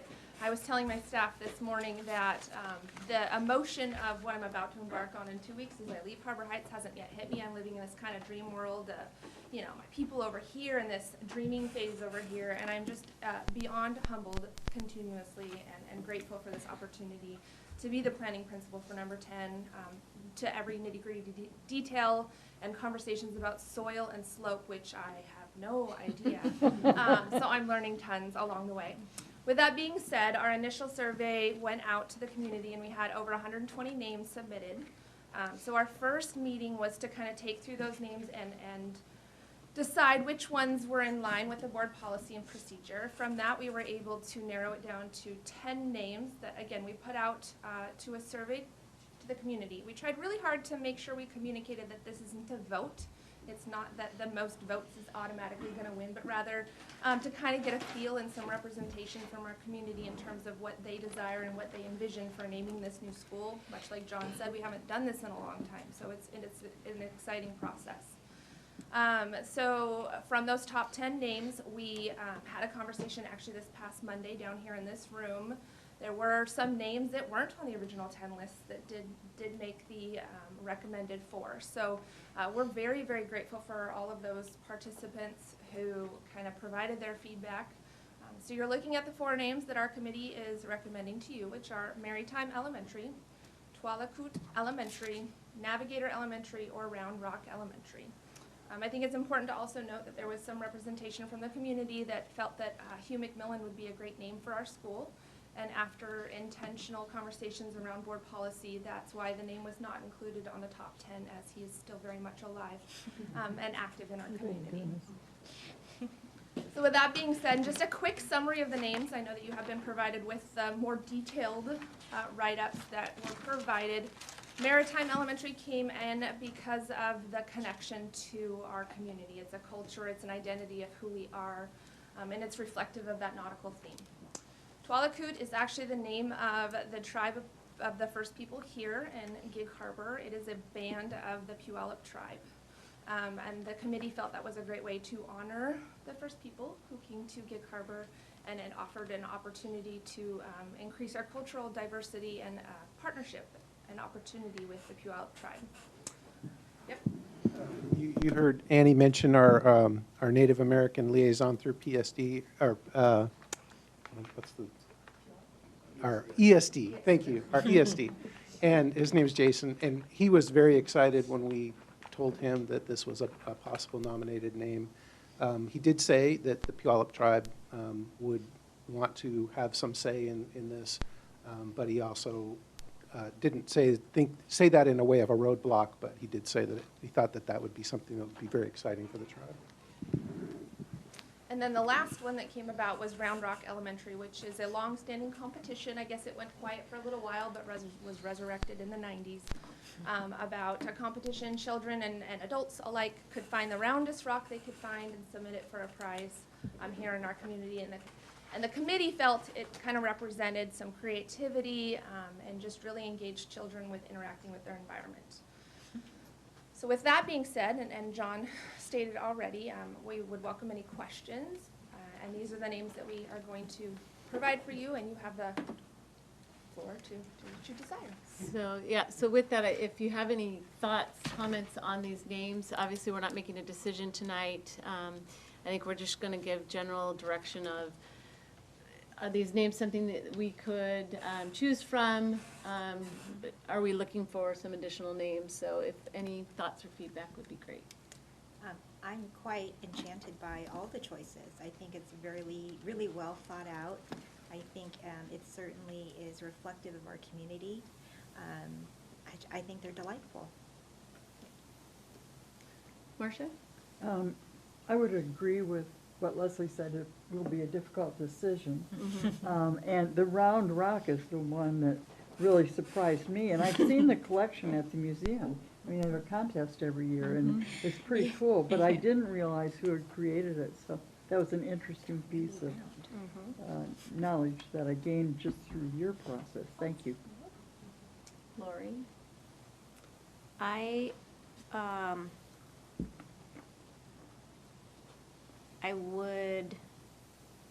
It's hard. Okay. It's very exciting. I would love to, if, I don't understand if this is actually an option, but I would love to see a couple of other options, but without completely going backwards in the process. Maybe even to see a couple of the others from the 10 or something, if that was an option. Because I think these are all great, and I also like the round rock. I mean, my kids used to be obsessed with finding round rocks, actually. Maybe nothing just really jumps out at me, though, is all. Is there a certain direction that you would like to see in terms of? Maybe either, although I have thought this out myself, and there's not a lot of, as far as an area of town. I mean, it's mostly all been covered as far as, unless you, and obviously it was, Sweet Hill or? I would imagine, the first thing discussed by the community, by the committee, but maybe even a name of, like one of the, something to do with the fishing heritage of the town, or something like that. It's just what comes to mind. So, Okay. those are my 2 cents. I would, although I understand why she said that, I would disagree with having a name, because none of the, I don't believe any of the other schools are named after a person. Although I would be able to live with one of the 4 of names up there, I would also like to see the top 10, so that we could see what other options there were besides these 4. So, although I wouldn't say throw these 4 out, I would like to see the top 10. So I guess I'm confused regarding the board policy, because no less than 3, no more than 5. So how many more names then are we then going to ask them to bring back? 1? Well, that's what was unclear. Let me rephrase. I disagree with naming the school after a person, alive or dead. I would like to see the top 10. So, But what Leslie's saying that's is her question. our policy says that the committee will bring back We had done- no more than 5, right? So we've got 3, You can between also 3 and request 5. Does say more, request so you additional could throw ones. these Yeah. out or add to I guess, to that point, if we're asking potentially for some additional ones, are there names at this point that we would not move forward with? So that it allows for more names to come forward? Or are we okay with having a larger list come back to the board as the policy allows? The only one that jumped out at me as maybe not being a good name for a school is Round Rock. And even though I learned a lot from the research and why you put it on the list, I just think that's a really unusual name for a school. And I don't think anybody commented on Navigator, but Navigator in a magnet school seems like a kind of a good fit. Magnet and Navigator and navigating new waters, and so. Okay, so it gives you some guidance. Most of our schools are named after an area: Harbor Heights, Harbor Ridge, Body of Gig water. Harbor, Key Peninsula. And I like the idea of keeping kind of with the naming conventions that we have established. There are some nautical terms that we have: Discovery and Voyager. So I'd like to see maybe a nautical, so Navigator is something. Right, well, it's, yes. Along We those really lines. didn't comment on that So one. would maritime be? Yeah. Right. Yeah, and I like maritime, it just, I feel like that name is used a lot already in our town, which I guess is good, but if you say maritime, I think parade. I do too. I don't think I do elementary think, I school. think parade as well. Well, Oh, I'm sorry, Deb. so I guess that would be, I like the idea of the nautical theme. Maritime, I think, is wonderfully used in our community, maybe too much in terms of adding an elementary school. And I like Navigator to fit the nautical theme, but for some reason, that name, I don't know why it's not Well, roll off the top. and I will say that I really love Tualacoot to have something that represents the first people of Gig Harbor. We don't have. That is not represented. And I think it's important to acknowledge it. I love the fact that PIA is looking at our Washington State history more authentically. I also know that there was a group that was before the city council to find, names for streets that honor the first people here. And I think it's just a lovely way to honor the people that were here before us and continue to live among us. And I just find it very enchanting. I love it. That is my absolute favorite, if I'm allowed to say that. In talking about locations, that was talked about a lot of different options for a location name. There were several submissions that said that or two, I believe, that said that the area that is located on is something called Spring Hill. And Sweet Hill, isn't it? No, well, they said Spring Hill. So Sweet we Hill. went to the Harbor History Museum, and they loved the project, and they dug in, and they couldn't find that. So Sweet Hill is slightly north of that. Bayside was slightly east of that. Rosedale was slightly west and north of that, or south of that. So that's why the committee struggled with a location, because we didn't want to give it a location name that wasn't accurate, and then Yeah. people would think it was one place and it turned out to be another. So we discussed that at length with the committee. Yeah. So I guess we've given guidance in that, maybe come back with an additional name or two based off of either nautical or, Location. Yeah, I would say, although you just explained why there isn't that. I do like simple location, I mean, that's kind of what the rest of them are, Birdie, Vaughn, except for we have the few that are NASA missions or something, right? Well, Voyager and Discovery. they are also Um, NASA missions. But, so, I like kind of that, I know I said earlier name that, but your point is a good one, that we don't have any of those, so. Another area too that, it's not right there, but kind of fits in with the Discovery and Voyager, because it's also a NASA mission, is Pioneer. So, I don't know if that ever surfaced with your group or any discussion on that, but. Marcia? I also would like to mention, out on the Key Peninsula, there's a number of schools that are named after the original school that was there. And and I've learned some of the schools that are no longer there, but Vaughn and some others. So, I think Minter Creek is the body of water. Evergreen, I'm not sure. Yeah, that's the only outliers. Right. so for clarification, are you asking them to draw from what has already been provided by the committee, right? That may or may not fit under the criteria that you're giving them, or we're giving them? I think the guidance I'm giving is, I've heard two board members say they could choose from those names, and 3 say that they'd like to consider some other options. What I'm other just- options you bring is up, and how you want to bring them is up to you. Is that fair? Does that give you guidance? Well, and should you decide to move off the list, and if the location piece is top of mind, perhaps asking the tribe if there is another name that would be appropriate, that would fulfill that. That's a good question. I would love that to be considered, if that's. It's a good idea. That's a good idea. Well, thank you to you and to the committee and all the folks that were involved in that process. It is, like you said, we haven't named a school in a very long time, so it's Fun.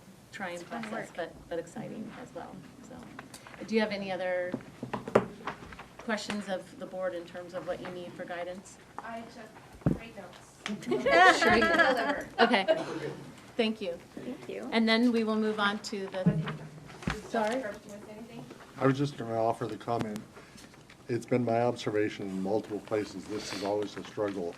And I was somewhat smiling because the last board that I worked with that did this threw the list out, came up with another name of their own, and just did it. I don't think there's any standard. It really is one that you are the stewards for the community, and you get to make the choice you think is best. And it brings up all kinds of ways of recognizing community and honoring old schools and locations and history, and I just commend you on the conversation. It's not easy. Okay. With that, with that, we will take a, does everyone need a break? Right. Yeah, can we get through the themes and then we'll go into, yeah. I agree. I apologize, I thought it was just. No. So if you could then, Stephanie, go over the theme with us, that'd be great, and then we'll take a break. Yeah, I thought, I'm Okay. sorry. Okay, so again, to start with process, going way back to right after the bond passed, we started researching themes that were popular around the country and in the region and in the state. Some of the factors we had to consider is whether the theme was even viable. When we've mentioned it, previous ones was, if we were to do a language immersion, do we even have the staff that could do it? Do we have the continuation in the other levels that would be able to continue that language throughout the whole K-12 system? So those types of things sometimes would eliminate some of the options that we were considering. We put out that initial survey in February and had over 400 responses. And then we had kind of the pause and reshuffling, and then put the survey out again in May and got 185. So really 2 different surveys with almost 600 responses around the theme and tons of comments to go with it. So once again, just like the fact that we haven't named a school, we haven't ever chosen a theme before, and there was lots of interest. And again, people stopping me on the street and talking to me everywhere about what they thought the theme should be. So that it, again, has got a lot of interest. So I know I shared, my excitement about being here, and this is truly the reason why.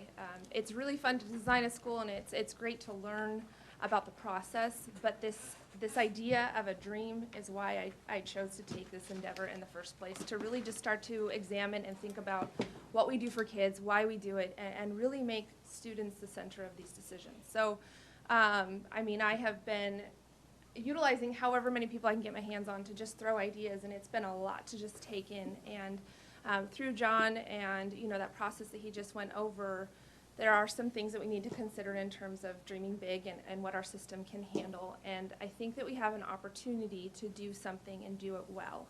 And because we need to do something well, I think it's so very important for us to be deliberate and intentional and transparent. And through that process, I'd also like to challenge and encourage us to think differently, to think outside the box of our typical stereotypes of what a school environment should look like, or what our background knowledge or assumptions might be about magnet and theme schools. So with that being said, there is a podcast, and I really wish I could take credit for this, but Chris sent it to all of us, and with your permission, I'd love to send it to you to consider to listen to. I think it's 52 minutes long. It's from Modern Learners, and it's a conversation with a woman named Megan Powers, and she is the co-founder and designer of a school in San Diego called Design 39. And it's really about this environment for kids where they go through the design process of trial and error and what's going to work, what's not going to work, and this really incredible model. And they started asking the question, if we could do whatever we wanted with schools, what would that be? And then just that whole process through there. And so it was one of those things where Chris, I think, sent it on a Sunday night, and I have 2 young children, and it was Tuesday, and John's like, have you listened to it? I was like, no, I cannot find the time. He's like, well, listen to it in the car. I'm like, I can't. Children, telling me about their day. So when I finally did get a chance to listen to it, I immediately hit repeat, and I just was enamored and writing notes and dreaming and thinking and asking questions. So as we embark on this conversation here today, I want to challenge and encourage myself and everyone in this room, the experts that we will be pulling together and working with, to just, while we are going to hopefully name a theme and have an idea as to what school number 10 will be, to think about what does that mean in PSD. Just because this is the theme or this is the name and this is how it might be in this district or this district. Really having the freedom and the encouragement to say this is what it's going to mean in Peninsula School District. And there's a lot of details to work out in that, and I don't have the answers in it yet. But I'm really excited about that journey and partnering and learning and talking with others. With that, through the surveys, it was, wrong one. Through the surveys, it was pretty clear our community has a very, very passionate commitment to STEAM, which stands for science, technology, engineering, arts, and mathematics. With that, some people might say, well, if you're doing STEAM, you might as well add an R and call it STREAM, and then aren't you just a normal elementary school? And I think that that could be a yes, but I also think, again, it goes back to the delivery model in which we're trying to provide for our children. So that's kind of where I leave that today. School of the Arts, community school. I think that we could design a school that really encompasses all of that. Another reason I went for this journey and this passion is because of the community in which we live, my commitment to the community.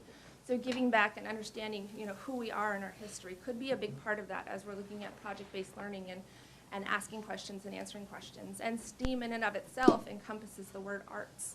So how does the arts encompass in that, and whether it's performing arts or visual arts, and using that as a modality for children to communicate their understanding.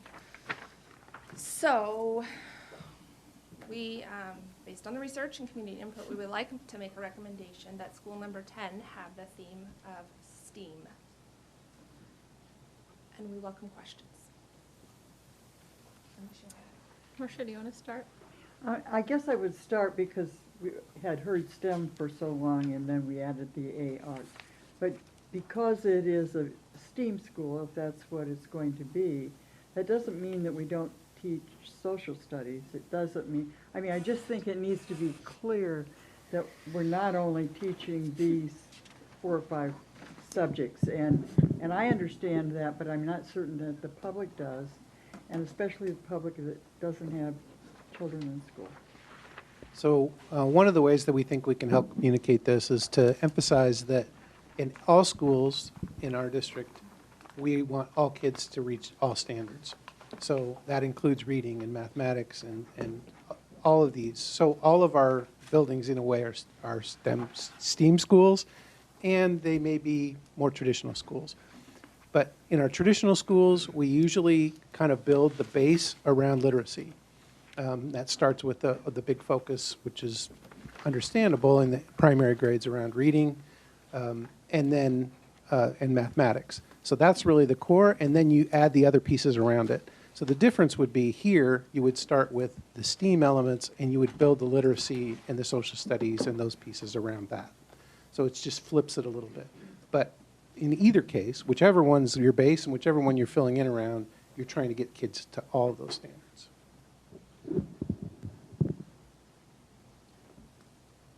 Anything else, Marcia, right now? No, I just wanted to clarify that, yeah.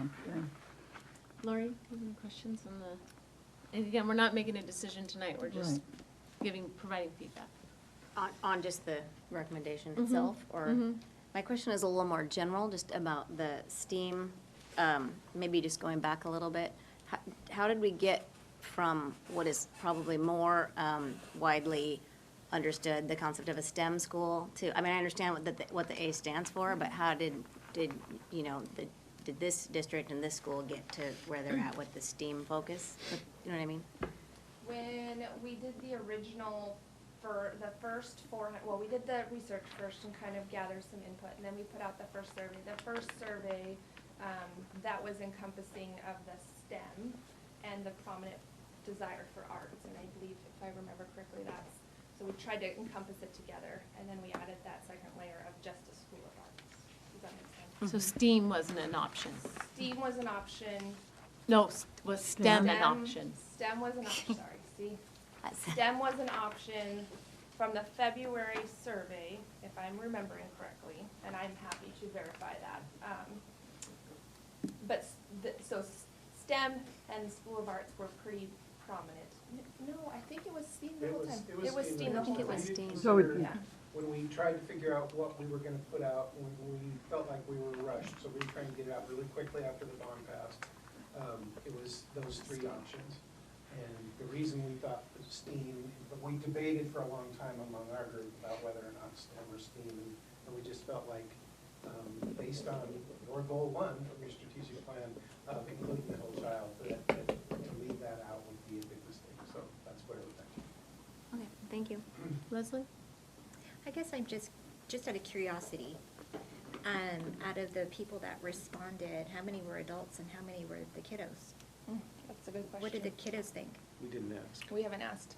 That is part of the plan, is to design and figure out what does that mean, what does a learning environment in general mean for students, and what do they look for? But there wasn't a lot of student participation in this particular survey.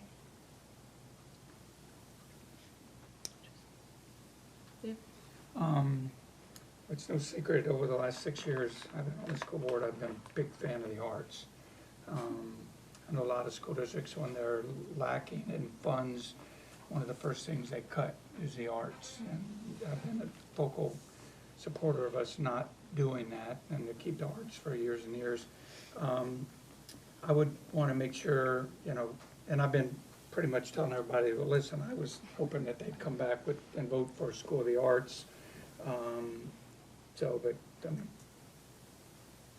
I would want to make sure that if it was a STEAM school, that the arts didn't get lost in the STEAM, because all of our schools teach STEM. So I don't want it to be a traditional school that just has an extra art class. That, is there a way to thread art through the school? So I would want to definitely know that that's a unique change in how we run that school. When I was in the military, and my kids grew up until we moved here, they grew up in the Dodea school system. So if anybody in the room has been in Dodea, Department of Defense Education Activity, all kids in Dodea are required in elementary school to take 2 years of mandatory music and play a musical instrument. So I know we're not in that area yet. It would just be really cool if there was some way to thread into the curriculum, or that it's mandatory for all the kids to participate in music and play a musical instrument, so that it's more than just a regular STEM school. So that, because science, I mean, it's been proven that if you can read music and play a musical instrument, it helps you in so many areas. So I know we're not voting, but it'd just be cool if we could incorporate something unique like that into our school. But having a themed school doesn't mean we're excluding things that the other students in our district are participating in, is that correct? Correct. And our kids participate in music? They get music weekly, yes. Not to the level of learning to play an instrument necessarily, but exposure to a variety of different, you know, notes and My such. kids can play at mean recorder. Yes. Yeah. Oh, yes. I will tell you, I was stunned at how quickly my third grader and my fourth grader learned to play the saxophone and the clarinet. It was like they learned to read music just like that, because kids' brains are sponges. Like, it seems like in a matter of weeks are playing the thing. I'm like, oh my God, I can play it. And So but- we are not obviously making a decision No, tonight, I'm just- but is the board fine with the direction they're going? Is there other information that we need so we're confident with the, to make a choice on the 27th, I believe, when it's brought to the board? I have one more question, Mm-hmm. following up, I think with what Lori asked, or Leslie asked. In terms of weighing in on the themes, were adults asked who were not staff or parents? We did our best to put it out to the community in multiple ways, so all the elementary schools shared it with all of the elementary schools shared it with their staff, and then we've asked all the elementary principals to put it in their newsletter, which would then go to the community. We've had it posted on Twitter and PSD website and PSD Facebook page. So we did attempt to get a plethora of input from the community. We didn't ask for who you are and where you're from as a requirement, so it's hard to disseminate, you know, how much of that is participation, but we did attempt. Thank you. You're welcome. Dr. Jarvis, do you have any words of wisdom for the board and on this topic? I think where I would start is Stephanie's theme and a dream. and her comments were just very, I guess, striking to me, because my hope would be the concept really is in what we design. If we have the freedom to do some things in the magnet school that we don't typically get to do, but we get to develop it. And over the next years, we've specifically, as we bring the designs to you, not designing School 10 in a particular physical manner that says it will always be this or it will always be that, but literally a pretty wonderful place to start. So the theme is really a theme. The Department of Learning and Innovation is geared up and ready to develop curriculum and support and really broaden this as far. So I don't mean to make that the theme doesn't matter, but in a way the theme is just the beginning. It is the springboard for the work that's intended, and I think you'll be watching and enjoying for many, many years as it develops. So I guess I'm not trying to say the recommendation is meaningless at all. It's a meaningful next step of the magnet school program and drawing kids in, and staff in a way that frees them to say, we're developing something that's a different approach to children. And as I listened to Stephanie, it just confirmed everything I've been thinking, which was it's the right leadership, it's the right time, it's the right opportunity. So in a way, that's saying rest easy as a board. I think it's in good hands, and I think the community is interested in supporting it and seeing what it looks like and what it feels like, and then to bring that back to the TOSAs and the staff and the Department of Learning and Innovation and the MTSS multi-tier and what Annie was talking about, but really broaden that in a way that says we've got miles to go. You've heard me say it before, I believe the education world is shifting out of where it's been for 100 years, and there are things that are going to expand beyond really the borders of the brick and mortar. They'll take us to some other journeys, and this really is the next step. So from my standpoint, I would enthusiastically support the recommendation and ask you on the 27th to consider supporting that. If there's an issue with it, we're happy to go back and figure out more. But right now, it really is a broad brush that allows us the freedom to proceed in some areas we haven't done before. Thank you. How's that for a very It's very indefinite good. statement? No, it's good. And Stephanie, I invite you to send the podcast to the board, and we'll probably link that also to the website for public viewing as well, if we could, if the board's seeing it. And I think that will just help us share in this dream that you're having. And I just thank you for your passion and helping again bring that dream. And I'm really excited for the Peninsula School District, and I think what Dr. Jarvis said in terms of leadership. I feel very confident in that and excited. So with that, I think, unless anyone else has questions or I comments. just want to make a last comment to say, I speak for Stephanie in saying that between the two of us and the rest of the team that we're going to be working with, we will not neglect the A in STEAM.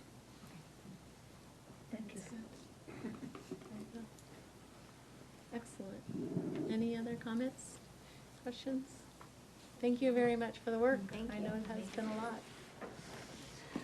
It is now 8:03. We are going to take a 5-minute break, or 7-minute break, and reconvene at 8:10 to finish up. Thanks. 7.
Fantastic, looking forward to It's it. the most exciting part when they left us.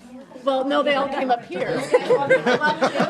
Make a circle. I know. It's all yours. Kumbaya, okay, Wow, Dr. Jarvis. gang's all here. Thank you. It is my pleasure to put in front of you, as we talk strategic planning, something that we've talked about, but I want to put it in a different context, and that is the Peninsula Promise.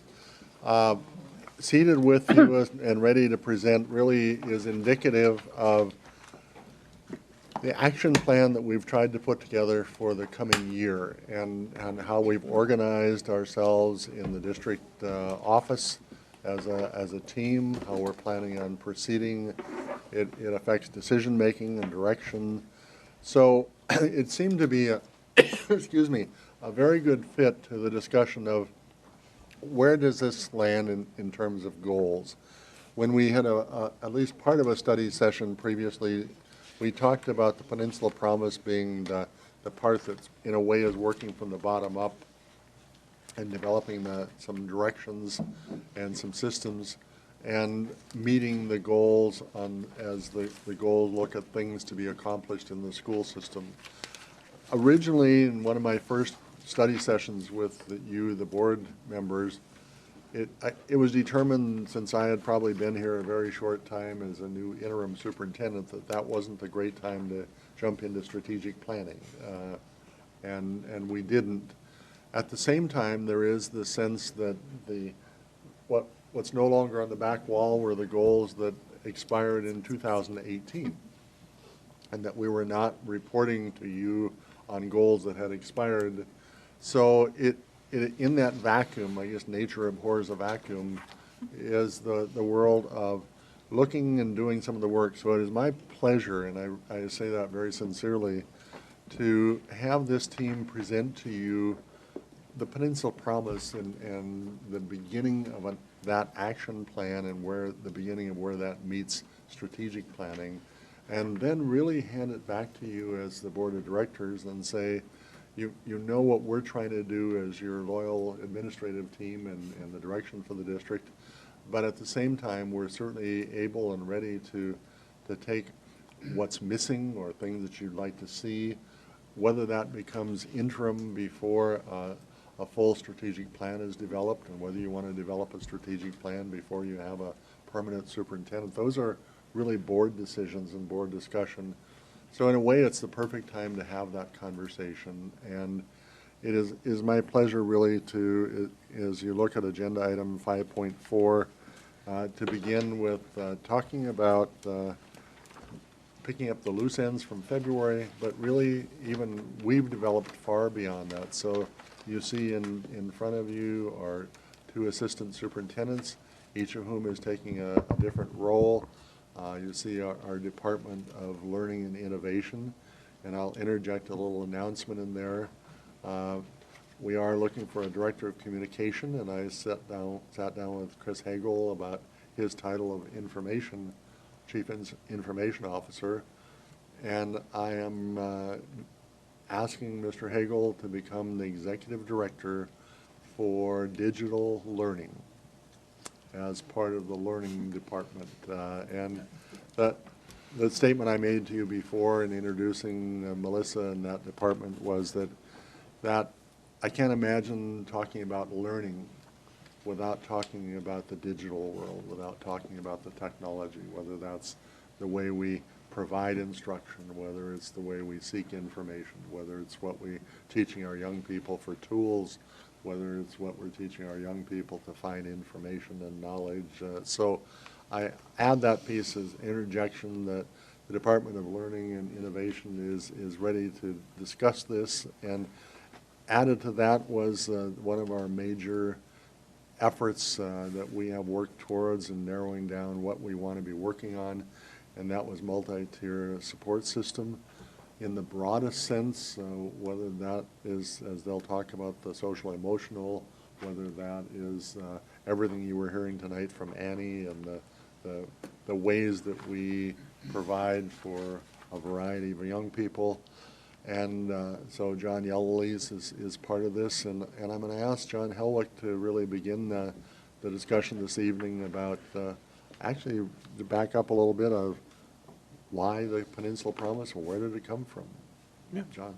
I'll try and keep Annie's energy going, because I think we're all pretty energized about this. I think if you go back, I'm going to go all the way back to about 15 months ago when Rob had us sit down and he brought us the goals and objectives and said the board would like some measures to go with this. And we struggled like crazy with that.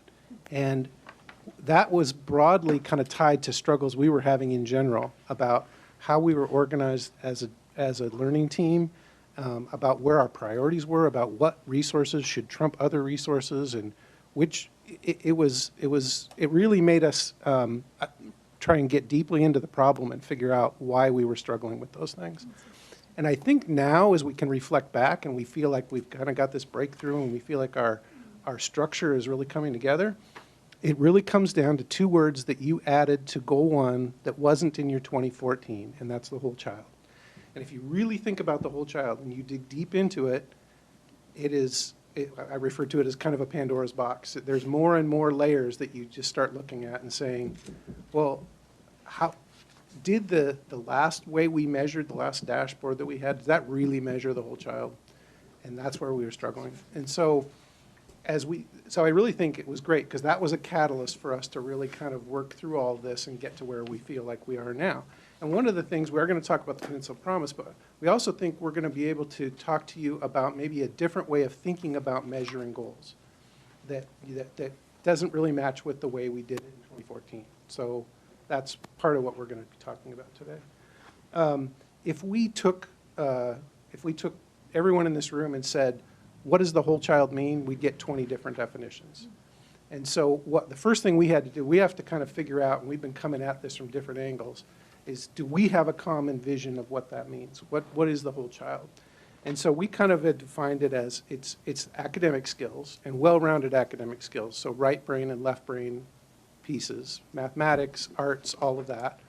But that's not it. That's not enough. Social-emotional has to be a big piece of it. So that's kind of the second leg of that. And then the third leg is those 21st century skills. So preparing kids for a different world. And we know that they have to have critical thinking, and they have to have creativity, and they have to be able to collaborate. And then if you take that and you say, okay, what's implied by the whole child? One thing that we think is implied is the notion of student growth. But it's not projected. Oh, I have the clicker. No wonder it's not. It's on Brooke's computer. Okay. I was the only one that could do it. All right. Okay, so I've got it kind of ahead of myself. This is what we've been talking about. Okay, there's those three kind of legs of the whole child. But implied in that is growth. I don't think anybody would say we only want to provide education for the whole child for only some kids. We want to provide it for every kid. And then that gets you into the question of equity. Do we have the same opportunities for every kid to get that same whole child education? And if not, where are our gaps? And is it a professional development issue with our staff? Is it that we're not looking at the right data, so we don't even know where our gaps are? Mm-hmm. So all of those things, you start to see all the layers that get wrapped up into that. So those are the things that we've been working through. And I put really quickly up here, these are the goals that were on your last dashboard. This first page that's not in anything that we provided you. You've seen this before, I'm just taking you back to it. These were all the things that you measured in the last dashboard from 14 to 18. The first page is almost all straight academics, SBA scores, then you get down to graduation rates, algebra rates, kids taking AP classes. Okay, so that's all fairly traditional. Then on the next page, we start to say, okay, we want to have kids taking arts and STEM, so we're starting to talk a little bit more about well-rounded kids. Then grad rates, then we had the CATER and the remedial math thrown in there. And then the ones at the bottom are all about safety, kids feeling safe. That was from the Healthy Youth Survey. And the question that we would ask is say, is it possible for a kid to meet all of these standards? They pass all the state tests, they take lots of AP classes, they feel safe at school, and yet not be prepared to be successful in their plan beyond high school? And our answer would be, yeah, we think that's possible. In fact, we think that happens to a lot of our kids. So if that's the case, we got to start measuring different things so that we can start filling in those gaps, especially in that socio-emotional and the 21st century skills areas. So that's a complex issue. How are you going to measure all that stuff and not have your dashboard be a giant binder? So we have been looking around both the country and other districts in the state and saying, who has some models for us to look at? And that's where I'm going to turn it over to Dean. Thank you. We did some work, and first of all, thank you for letting us come before you tonight and explain some of this. As Dr. Jarvis mentioned, we've been doing this work with the cabinet and rolled some of it out actually to principals and others on the academic leadership team, principals and assistant principals yesterday. And when we think about data planning and we think about how that makes its way from board goals and initiatives down to building goals and initiatives, if we're doing it well, there's a through line through there. And so we talked with building administrators last night and asked them what kind of data would be helpful to them as they operate in buildings. We asked them that after the slide was already prepared, but it was nice to know that there was a lot of alignment with what we were thinking and what they were doing. And so when we think about how to develop a data plan that would support them in the buildings, we need one that provides building level administrators and staff access to that data to better understand what those gaps are, that does that through an equity lens, that provides data that is able to be disaggregated and individualized by each building, but also by each special population. Data that is actionable, that supports them in their school improvement planning, their goal setting within their school improvement plans, and monitoring those school improvement plans. And we believe we've come a long way in that, I would say, over the last 3 months. Some of that happens to align with our interim assessment director, Mr. Cummings, coming on board.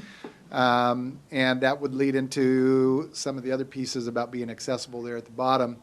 But as John indicated, beyond academic performance, we want to think about student discipline, student attendance, which is one of our ESSA measures, as well as some of those socio-emotional indicators. Data that is both summative, that we look at, for instance, SBA data at the end of the year, but also data that is formative that we are monitoring regularly throughout the year and regularly at the building administrative level as well as the classroom level and the district level. Accessibility to that data is important so that it can enhance the work of PLC, both principal level PLCs and classroom level PLCs. And I say that because principals don't have a lot of time to dig through layers and layers of data. We want to get it to them in a way where it's easily accessible, they can quickly find what those gaps are, so that they spend their time strategizing and leading instead of building spreadsheets and doing that sort of work. So again, Mr. Cummings has been a great asset to us in the time that he's been here, and he's helped us work through some of those things and accomplish many of those objectives. And I'm going to offer, I got the clicker now. I'm going to offer an example of something that we started working on this year and we still have work to do. And that was around mid-year. There was a concern regarding EL students and their on-time graduation rate. That issue got raised. When that issue was raised, we went to the OSPI website and pulled some of that summative data. And what we found were some pretty significant gaps. Our EL students were graduating at a rate 29% less than those non-EL students. While we were on that site, we found that our special education students were graduating at a rate 18% less than non-special ed students. Those are significant gaps. Where do they fit? They fit under the previous board goal and the previous measure around graduation rates. But that broad graduation rate, unless we're able to peel back the layers and figure out who those students are, then we're unable to strategize specifically around those subgroups. And so this is just an example that an issue was raised. We dug into the data. We began to strategize around that. We presented that data at a high school learning improvement professional learning day in March to develop a readiness to benefit.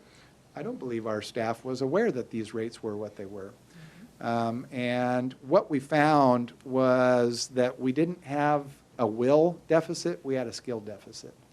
Staff embraced the professional learning that occurred on that day, And they said, wow, this is some of the best stuff we've ever had. And that made us go, it's not that they don't want to, it's that there's not the skill level for staff to address those issues was not there.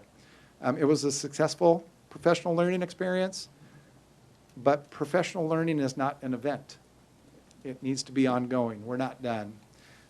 What we can anticipate for next steps as we roll into next year is setting some more specific goals at the district level and the building level around subgroups such as these. Continued efforts from the district level and at the building level around professional learning in these areas. Data to monitor those, and we're going to talk about that a little bit later in terms of some of the dashboards that have been set up, so that we end up where we're able to analyze those summative results after all of that monitoring, and we're going to celebrate the growth. That doesn't mean the strategies we're going to put in place the first time are going to drive that success and that growth, but by monitoring those, we can monitor and adjust and continue the professional learning cycle in a manner that gets us where we need to go.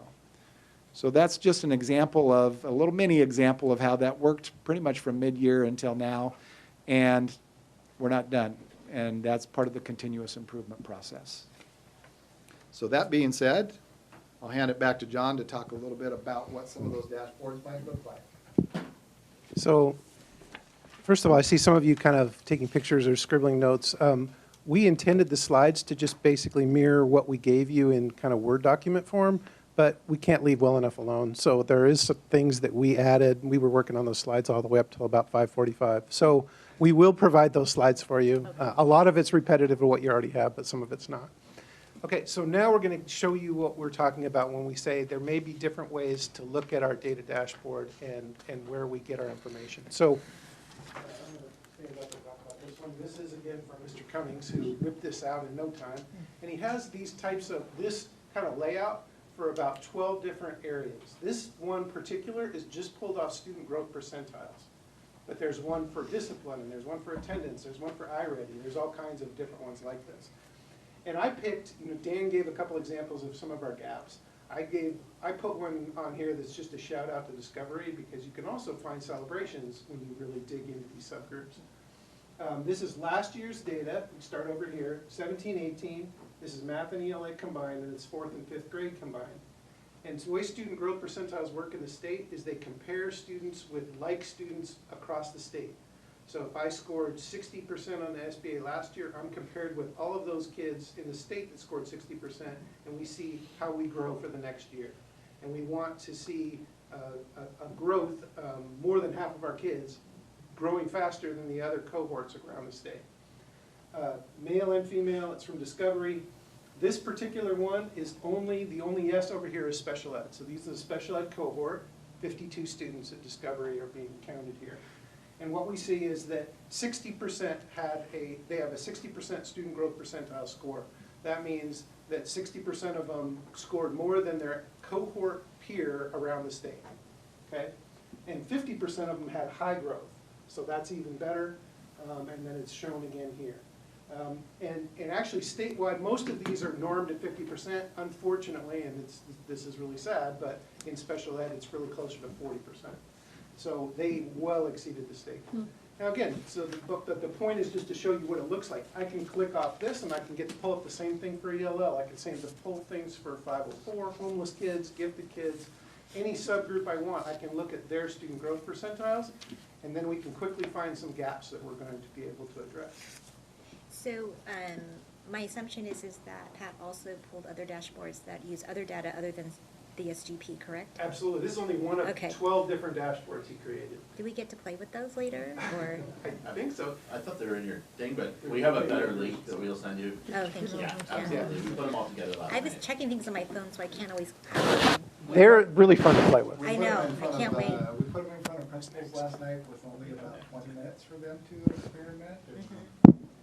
We kind of had to gavel them down at the end of 20 minutes so that we could continue our meeting. So we did that intentionally because we wanted them to have a taste of it and stay hungry for it. Yeah, and so with that, we have already started getting some feedback from them that are still gone in again today, and they're starting to say, well, these dashboards are great, but I'd really like to dig down a little bit farther and go to the teacher level or go to the student level. So that gives us some of the guidance for moving forward. So, Pat put a lot of things out there, and now we've got to figure out how to turn them into an enterprise-wide Just because data assessment tool. Pat created these dashboards, right? Oh, yeah. That's amazing. Yeah, well, the funny thing is he did them twice.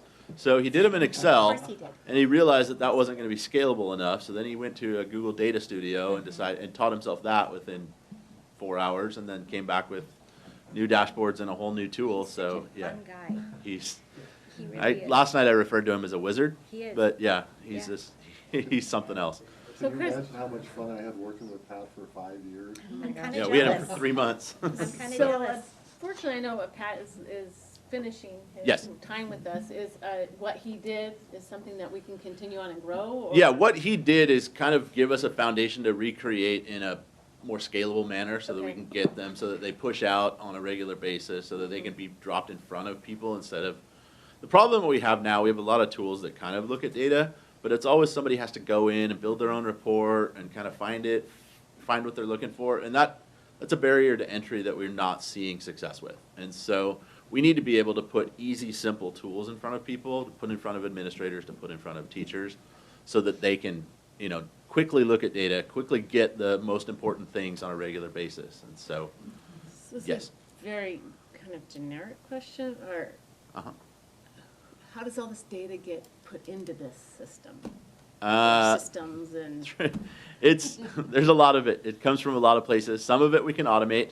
Some of it's some of it's the beauty of merging technology with assessment and having some of those people that are programmers be able to work with the people that are data analysts and assessment gurus and that kind of thing. So it's one of the things we're working as we merge together, but we can program some of it. Some of it is a clerical task of going to the EDS website from the state and download some of the files out of there and take them and import them in. But Pat is, with these ones, he's given us a good mechanism to keep going for now until we can get all of that built out. Not to delay that too much, but Yeah. I could add might answer both of your questions. When we think about monitoring, some of it pulls right from our own student database. Yeah. And we mentioned discipline and attendance and even at the secondary level passage of classes. So if you can imagine a principal having an email come in with a data dashboard on a Monday, and I'm able as a principal to go in and say, how did my EL male ninth grade students do on attendance this past 2 weeks? So they can break that down, and it's just pulling right from our student database, almost real time as attendance gets entered. Same thing's true of discipline. And so when we talk about suspensions, are we seeing different trends from different subgroups within suspensions? And what we've found recently is we'll have to include in there not just suspensions, but perhaps classroom exclusions. So are we seeing more special ed students excluded from class than others, and how do we manage and address those and strategize around those? That's amazing. Pat explained to me that this updates every week with our database. So as attendance data is entered, what's on that chart that I could pull up today would be different next week, depending on, now if it's based on SBA test scores, obviously that's not going to change over the week, although we'll have new data coming in, and as soon as that comes in, it's broken into the various categories, subgroups. It uses all the data that we have in the system to deliver. So Pat designed it to really draw on everything we know about our kids. I had an opportunity to speak with him about a lot of this and where he was pulling it from, and we were doing that, what is that thing again with the platform, we look on the web and we share screens? Oh, Zoom. The mic. Yeah, we did Zoom. And I had. Leslie, I'll use your mic. And I know that, he was kind of telling me how he was going to build it and where he was coming from. And I'm like, and I think I actually emailed him a couple weeks ago, is it ready yet? Can I see it? And he goes, no, not yet. But it's better than Christmas. I can't even imagine. I can't wait, right? It really was. Yes. A lot of our principals felt that way last night. You could see them really kind of digging in and questioning and thinking, have we really done that? Is that really what this looks like this year? And the numbers, don't lie in these cases. And so, yeah, that is what it looks like in your building this year. So it was fun to watch and some of that last night. We almost got Melissa McPeach to not retire. Oh, right? I'm saying, right? I know. Yeah, so The other thing we've been looking at is, when the last dashboard was kind of just a point in time, we were looking for 2% growth year over year. We've been looking around for other ways to start looking at growth and how to build dashboards around that. And, I had a long conversation with Pat yesterday as he was kind of saying his last goodbyes as he's walking out the door. But, he feels we're on the right path, and we feel we're on the right path. So John had found actually, there's a group of school districts in California, they're calling themselves the California Core Districts, who have looked at both ways to build dashboards around some of the things that John was talking about earlier, the social emotional skills. So like you can see on this one, growth mindset, self-efficacy, self-management, social awareness. The nice thing, these are self-assessment surveys, so the students take these surveys and assess themselves. The nice thing about what these California Core Districts did is they also gave you all of the self-assessment surveys, and they're free on the web, public for everyone, and the analytic methods that they've used to generate these numbers. And so there's some really amazing data that were found here. And if you'll go to the next slide, Dan. So also, some of the things they've done, and this is back around to academic data, is a dashboard to show, breaking out your subgroups, to show a dashboard that actually shows equity and how you're dealing in different subgroups across your organization. And so we really want to start working towards this kind of dashboard as well for the data that we're looking at, because it does give us a much clearer picture of, across the entire system and across all of our different types of children and the whole child, what is that looking like this year? So their performance that way. And then last one, I think this is you. Sure. And so when you think about, we're suggesting that you maybe think differently about what a measurements and dashboard might look like, and that's also going to be at the building level. So you've heard SIP reports where they've been talking to you about, we're going to move our SBA goal for 7th grade ELA from 62 to 67. And we see now that that's really just kind of a crude tool. And so we also are going to be talking about the SIP process looking much different, and how those reports might look different. Okay, this is just one more snapshot about how you can look at those socio-emotional pieces and surveys. And what they did here, as you can see, is they track it. I didn't have room on the slide to show, but they track in 3rd, 5th, 7th, 9th, and 11th grade. And what you can do is watch a cohort go through the system, and when they take surveys about, like, do I have confidence? Did they have confidence in 3rd grade? Did that confidence go down as they moved their way through the system? And then those tell you a lot. And you can also norm it against national numbers. So you can say, well, maybe confidence went down in 7th grade, but that kind of happens nationwide, but ours went down less than it does in most places. So that's another tool that we think might be useful. Yeah, so how does this come to the Peninsula Promise? So what we felt like we needed was, we needed a way to funnel all of this information, and again, really goes back to that whole notion of the whole child, and say, how do we then funnel that down into something that's going to really focus our work? And when we saw what Bellingham had done, we thought, okay, this might be the construct to use. So you really start with the second bullet. You start with the core values.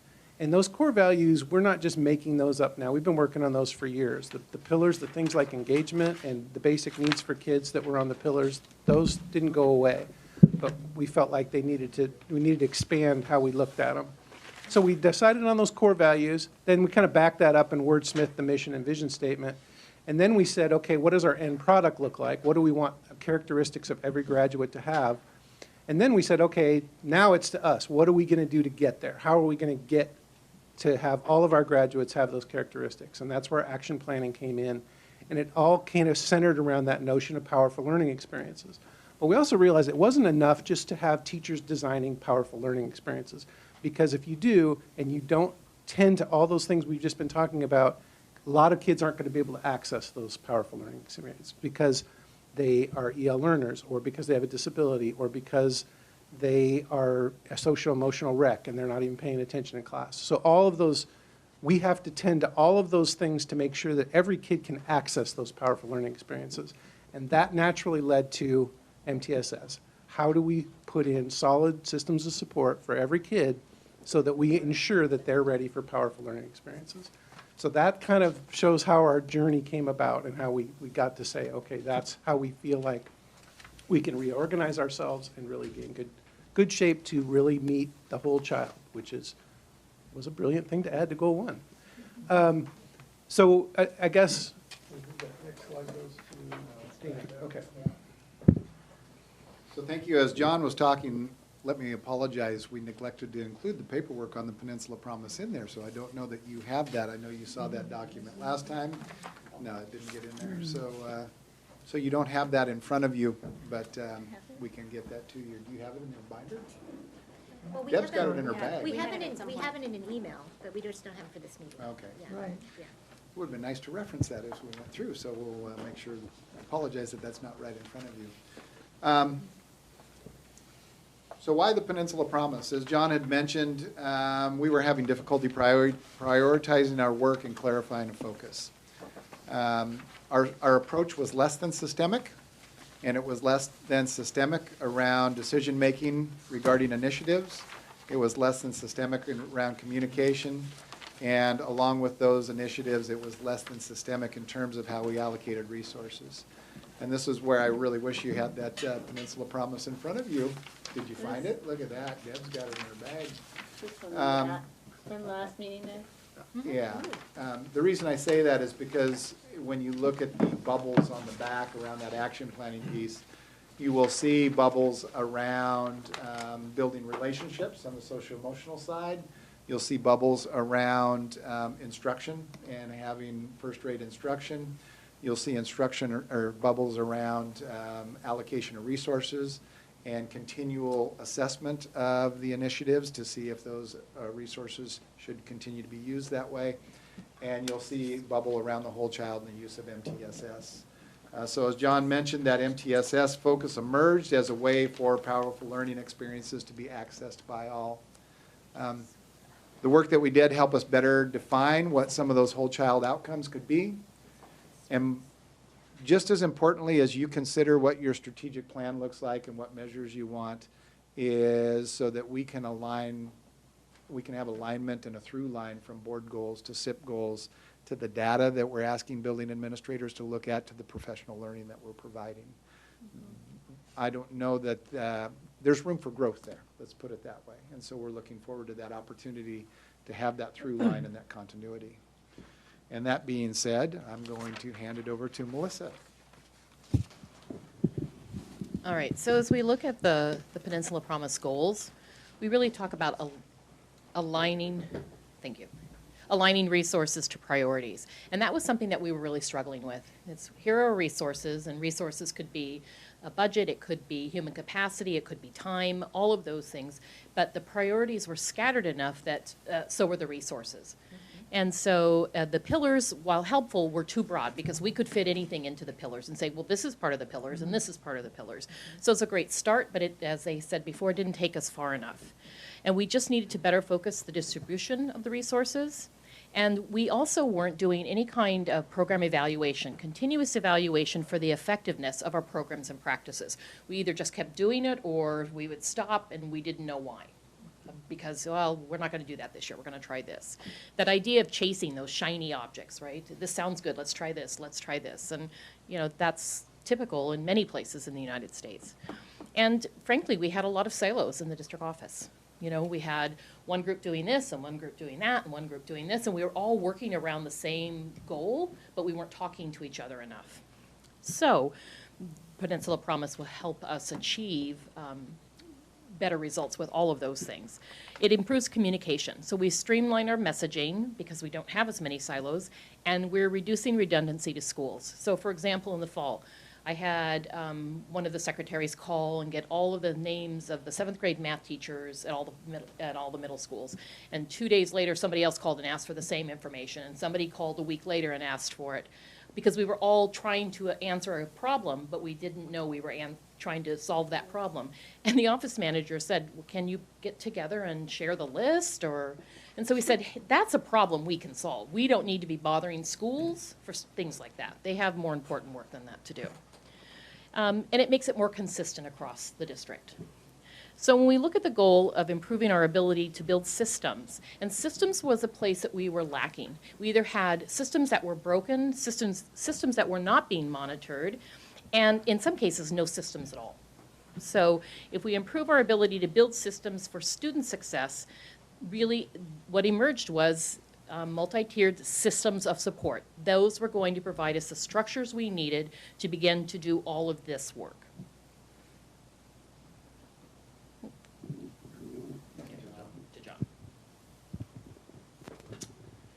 Thank you.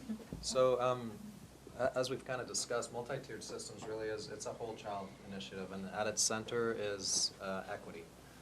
And as well as the structural components of MTSS, it's a belief system that all kids are capable of success, regardless of ethnicity, gender, socioeconomic status, or whether or not, English is a second language. So there's many things, as we've discovered, as we've been talking, that can fall under multi-tiered systems of support. And as Dr. Jarvis alluded to, Annie's presentation on PIA, that's a pathway for kids. Henderson Bay is a pathway for kids.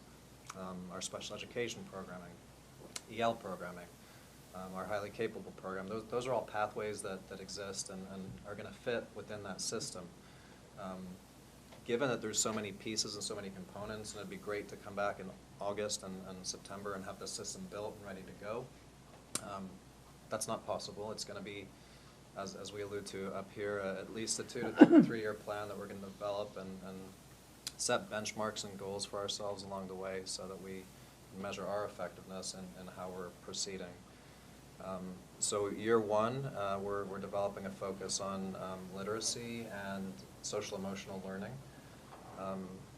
because that's the right thing to do. Obviously reading is important for a high number of reasons, and social emotional learning has risen to the top also. And as you guys heard a couple weeks ago or last month in the Healthy Youth Survey, we have some things that we need to work on with our students.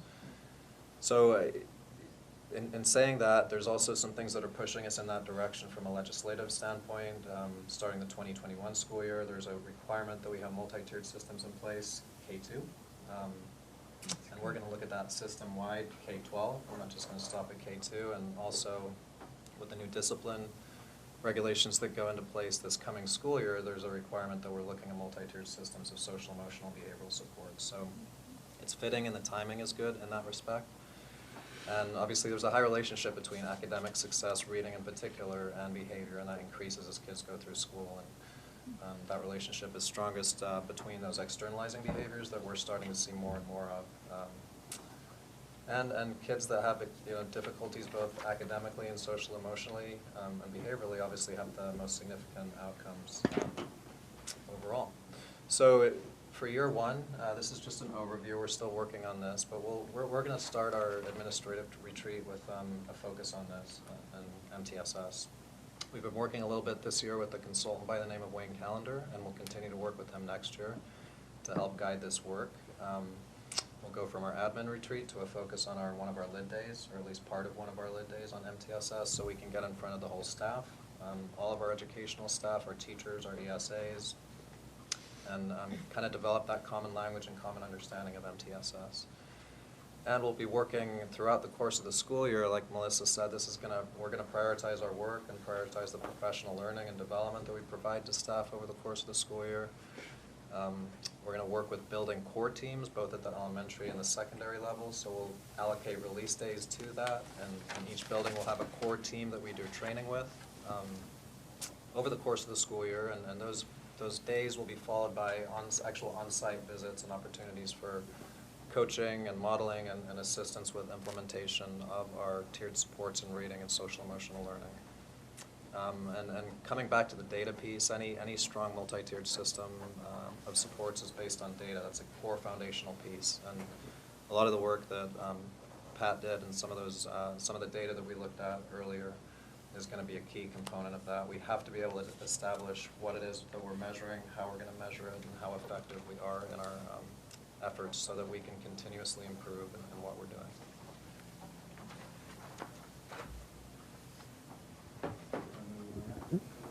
Okay. So whenever you decide you're going to get back in and really go after the strategic plan, the bottom line here is we suggest that you consider the Peninsula Promise to be part of it, and we suggest that we would really like to work with you on maybe a different way of looking at measurements and a data dashboard.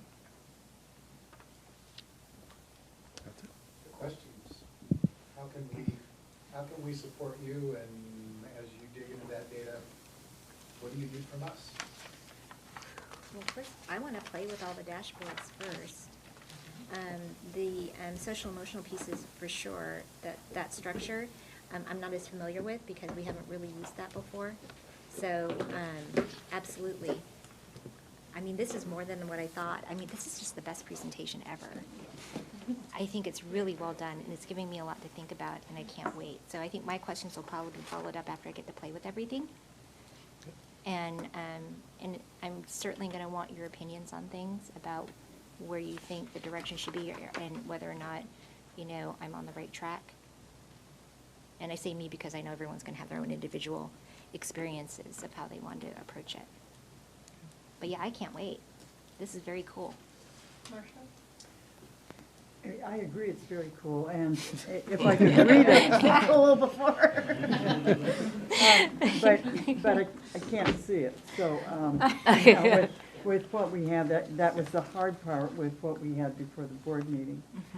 Some of the things also, a lot of the measures or benchmarks appear to require additional work. And I'm just wondering if there, or an additional collection of data. There's also some things out there that we might want to think about, and maybe you've already thought about it or you're already looking at it. But when you talk about physical safety, a safe environment for students and staff, we have student accident data. We have an employee accident data. Some of those things are indicators that are already collected and someone else is analyzing it for us. And that could also give us another piece of people feeling safe at school, and how they're treated. And so I've been looking at some of these things, absenteeism, both students and staff. I mean, looking at some other things that you don't have to separately collect. No, but I think there's some pretty remarkable pieces here, and I can't wait. I guess to read it, I need to do what? Well, what we'll do is we'll send you, for the tool that Pat developed, we'll send you a link that has all of it in one link. So it's not going to be as easy to read it, because if you print it all out, it would be many, many pages, but it'll be something that you can click around on. Marcia, can I just add thank you for bringing that up, because it might be a little extra work to find the data, but it's data that we have that we just have to mine. You don't have to go out and find something new to measure it. And yeah, I would suggest that we reflect on that a little bit in terms of what exists. And we're really, one of the things with MTSS is we really need to find our baselines in a lot of areas and some of these new things that we're looking at. And so that's what we really are going to, try to focus on next year, is collecting some other data. School climate data we haven't done for a couple of years. It's been 2 or 3 years since we've done CEE. We'll look at some other options that maybe can get some of the same data at a little bit easier cost on us. Some of the social emotional data we've never collected beyond Healthy Youth Survey, so there will be some work that we'll probably do on that, but we really want to use next year, at least the first half of next year, as our baseline to, to set, so we can measure that, is MTSS actually making a difference? And so that's one of the things that we've found over time that we haven't done a great job at. We bring on programs that we think are going to help solve problems, but we never measure the base before we start, so we don't know if we've actually done anything that has actually impacted learning. So, could I follow up on that comment? Just, I like what you said, Chris. The thing of it is, we do have the Healthy Youth Survey, and we've been looking at that every 2 years. And there were some things that were kind of like a whack on the side of the head when we saw the data this year and presented in a pretty targeted, focused area that says we don't have to measure that every year. We need to look for strategies to work on those. We can still do what the state requires every 2 years. But I rather think- than creating extra work for us. But I think a thing that would be really helpful is if we could mirror that survey and give a formative assessment. So if we think that there's some indicator we could take, say, every trimester, that would give us an indication of, are we moving in the right direction? Are we starting to see progress, so we don't have to wait 2 years to say, oh, now we got another whack on the head?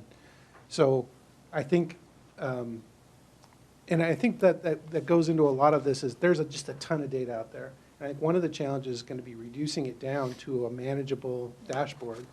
And then that would bring me to suggest one more thing, in that unlike your 14 to 18, maybe you don't set 4-year goals, but they might need to change every year. And I don't know how that would work, but Well, that's then, something to think about. That's something that we actually talked about at our board retreat a couple falls ago, when we first started to have this conversation, is that it was around the time when we were transitioning from MSP to, right?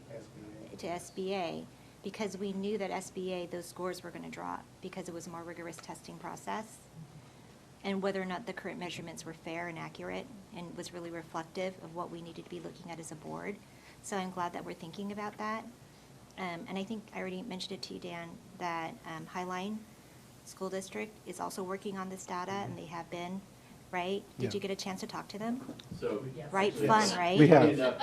Melissa and I spent quite a while on the phone this morning with Tashawn Christie. Good. Who used to be at Highline, he's now at Kent, leading their data and assessment and research teams. So, yeah, he also has volunteered to help us in the process of finding a replacement for Jen Dempsey-Wolf. And so we're really tied into, I have some connections with Tashawn over the years. And so, yeah, we have some great tie-ins already. And hopefully, Well, and it's a little not, bit more in the future. not just that, though, but the fact is that they're collecting similar data of what the whole child looks like, the social emotional pieces, and Pat said the same thing. As you dig through it, it can be overwhelming, and also mining it for the authentic data that's going to drive the work forward. So I'm glad that you started that conversation with them. I'd like to give another example. So yesterday, I was working with 8th grade PE health teachers, and we spent some time with them digging with the dashboard, digging into Healthy Youth Survey, and showed them how they could go in. And as we talk about how are we going to structure some curriculum framework, some maps, they talked about we can use that as a guide as we pull out power standards from the new 2016 standards for health, but also they wanted to go in and show the kids, show the students, and say, take a look at this. And one example they said was at one of the middle schools, oh, all the kids are vaping, but it was 3%. So let's talk about that. What does that mean, all the kids? And that's not a correct assumption on the part of kids. And so it's really, we don't want them doing that, obviously, but we have teachers immediately getting into the data to push down to students. So I think that's really powerful.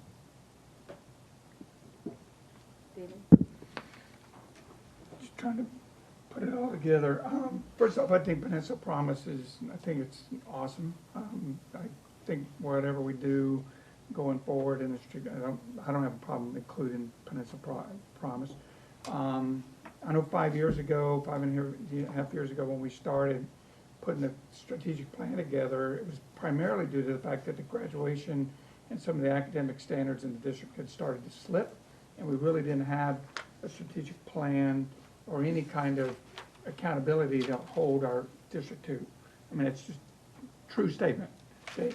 And so we went out with that list you put up there about graduation rates and academic growth year over year and the safety and all that. And at the time, I know there's a lot of pushback from the school district. They thought it was really, really too rigorous and we'll never get there. But you did. I mean, you actually did. Every year, year over year, you got there.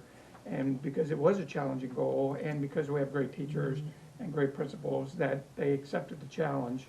And even though there were some in the district, I won't name, that were pushing back against that, being too rigid, it still proved valuable. And now we're trying to figure out where to go next. And I think the whole child's important. I also want to make sure that when we incorporate it and move it into the goals, and I see that even in our thing you handed us tonight, the board goals are behind all this. And I'd be interested to see how, as you guys move forward with your multi-tier you know, you said it's a multiple year thing before you get it all put into place. It'd be nice to see in a couple months what kind of progress you're making, see what happens after your retreat. I'd like to see some of that data and see how that's progressing before we really start to incorporate it into a brand new strategic plan. But I want to make sure that, I don't know, that it doesn't take the place of parents. I mean, this Peninsula Promise, how does it involve parents so that parents are being held accountable as well? And it's not just falling on the teachers in the school district to raise the kid, you know, and that they don't have a bunch of cry rooms they have to go into when they're having a bad day. And what is the impact of Peninsula Promise? The principles you said are really great, and they were diving into all the data, and they were surprised. What's the impact on teachers? Because one of the things that 5.5 years ago when we pushed this down, they were worried it was going to be too hard on the teachers. You know, being married to a teacher, and my son's a teacher, and, you know, is what's the impact of this on teachers, that we encourage them and empower them, that they want to embrace this and not just have it be one more thing that we're burdening them. Because remember, a couple years ago, we had SBA, we had all these different tests and all these assessments, and the teachers are teaching all that, and they were like just so bogged down. And now I don't feel that from them so much. So I just want to see what, and you can answer it if you want, what do you see the impact on teachers if they embrace this? So I guess that's my question. I'll dive in first of all. You mentioned the heavy emphasis on academics in the previous board goals. Yeah. I would just say that this is an and, not an or. We don't give up the high academic standards to support the whole child in the social emotional side. It's an and, not an or. It's not one or the other, it's both together. When you talked about the board goals listed in the back as they currently exist, when we worked with Peninsula Promise and then we sat down and looked and kind of crossed those over the board goals, there's a significant amount of overlap. They're very, very applicable. There might be some differences, and that's for you to iron out and say, keep this, lose that. As Art said early on, these are board decisions, and so we're here to be supportive to that. When it comes to how teachers would embrace this, yes, they want their kids to do well, but they want to build relationships with kids. Even the secondary teachers, who tend to be a little more content-oriented, are about building relationships with kids. And so they would embrace this, I believe. I would believe that they would embrace it because the work that we'll do will be more cohesive and more focused, and fewer, as I think Melissa referred to, fewer scattered initiatives, so they're not running around chasing things down. Greater focus on fewer initiatives that we're going to do well, but the academic pieces do not come at the expense of a stronger focus on relationships and the social emotional pieces. Because I know a couple of years ago, one of the things I heard and one of the things I believe was happening was that the teachers were feeling that they were losing their ability to build relationships with the kids, that they were teaching more to standards, and they were having to focus on that, and they were losing that opportunity to get to know each and every kid on an emotional level, so that they knew that little Johnny needed to be taught a little bit different than Susie did.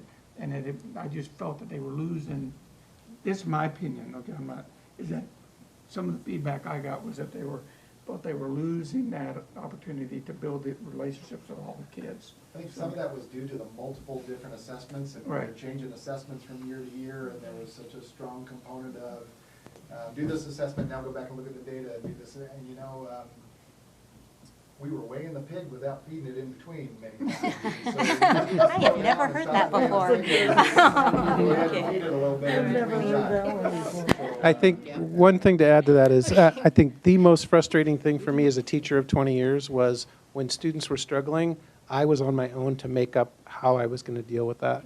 And so I think one of the things that we can do the best going to help teachers is that we have systems in place, and that we have curriculum, and we have intervention materials, and we have enrichment materials, and we have training for them, so that they don't feel like every time they have to differentiate in their classroom, they have to figure out 5 different tracks for kids to go down and build it all on their own. that was that clarification piece, because maybe I'm misunderstanding then. Because my understanding is that we're taking the data that we already have, and we are filtering it through these new dashboards. The only thing that's added really is the social emotional pieces, right? Correct. Which is something that should help teachers build those relationships, correct? Correct. So my understanding is that those dashboards should help make it a little bit easier, so the teachers aren't parsing through all of that data. It's in one place that is a little bit more organized and readily accessible. Is that right? Yes. Yes. Okay. I would just add to the data piece. I think that as we go through this process, it might, and we develop pathways and we determine what data we need to look at, it might become apparent that we're duplicating in some aspects and doing multiple measures to get the same answer on a certain question. So part of what could potentially happen is that we have a lot of data in our system. Maybe we take some of the assessment pieces and rather than going in the way of adding additional assessment other than the area of social emotional learning. We have a lot of assessment in reading, for example, K-5, and does one measure tell us the same as another measure? So those are discussions we need to Well, have. and that reminds me a lot of sort of the WA Kids concept too. There's a lot of crossover pieces that's observational that you can add to that, as long as the teachers are prepared and trained, have the right professional development to identify. So you don't necessarily have to do when we think of assessments are asking and interacting in the same way. And when teachers have the opportunity to use the same assessment over a period of time, they begin to find more value in it.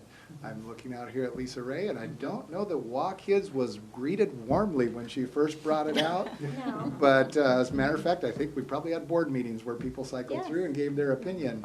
But once they used it over a period of time and we weren't changing the assessment every other year, they started to find value in it. And I would say the same thing is true with iReady. But we still have room to grow. But we're doing it as a team, and I'll give you an example.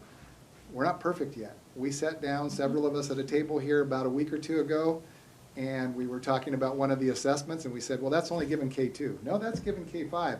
So we still have some room to get on the same page and try to reduce that redundancy.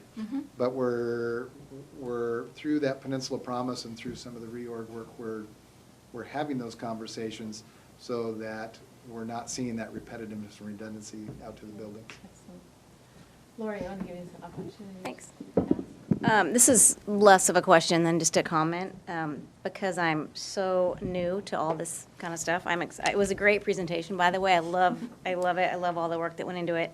I'm looking forward to just really having a chance to go through it and read it. And I'm not going to lie, I spent a lot of time writing down all the acronyms that I have no idea what they are, which is numerous. So I got to go home and look all those up. But so that's my own fault. But I am, though, really excited about, because like Marcia mentioned, I was stunned at because it was the first time I had ever heard presented the Healthy Youth Survey data. And so, really excited about the whole social emotional piece, and that, because it's one thing to get, as one of you said, it's one thing to get the data, but it's another thing to now what do we do to not have that be the case, or to the extent we can. So I really love that we're looking at utilizing that data. And then just, even though I'm new to the board, I'm not new to the district. I know a lot of kids, and some of them live in my house, and a lot of teachers. And I think it's really awesome and impressive that all of you and everyone involved in this does what you do, and the different piece that each of you brings. And just I don't think there's a lot of people, certainly myself, prior to now, that had any idea, this, if you're not an educator, that this amount of thought and planning and, really intentionality goes into. It's not like people just wing it every day, So that is a credit to you. I appreciate the presentation. Educating 9,000 whole children is a complex business. Exactly. Yeah. And I echo the work that you guys are doing. If us adding those two words unknowingly started this, yay for us. But really, it's awesome to see the collaboration, and like I said, those efforts are being made, but they've been more siloed. The fact that you guys are all talking now, and how that, and focusing it on the child, the student, with the powerful learning experiences around that, is really exciting, and that's why I sat through that whole presentation going, hey, this is really great. So, and I'm really also excited and appreciative that you're going to the buildings already with this and getting their buy-in. So they're going to be, it's not going to develop this and then roll it out. I mean, they're a part of it. They're giving you feedback. And so that's going to spread like wildfire in the schools as well in terms of this is exciting, this is good, this is helping us develop those relationships and address the whole child. So great work. I guess my question then, and if you have more, that's great. How does that come all back to our board goals? And the board goals, I agree, definitely are rigor related, but if you look back, there are elements of the whole child in all of them. We just weren't looking at the data and measuring it.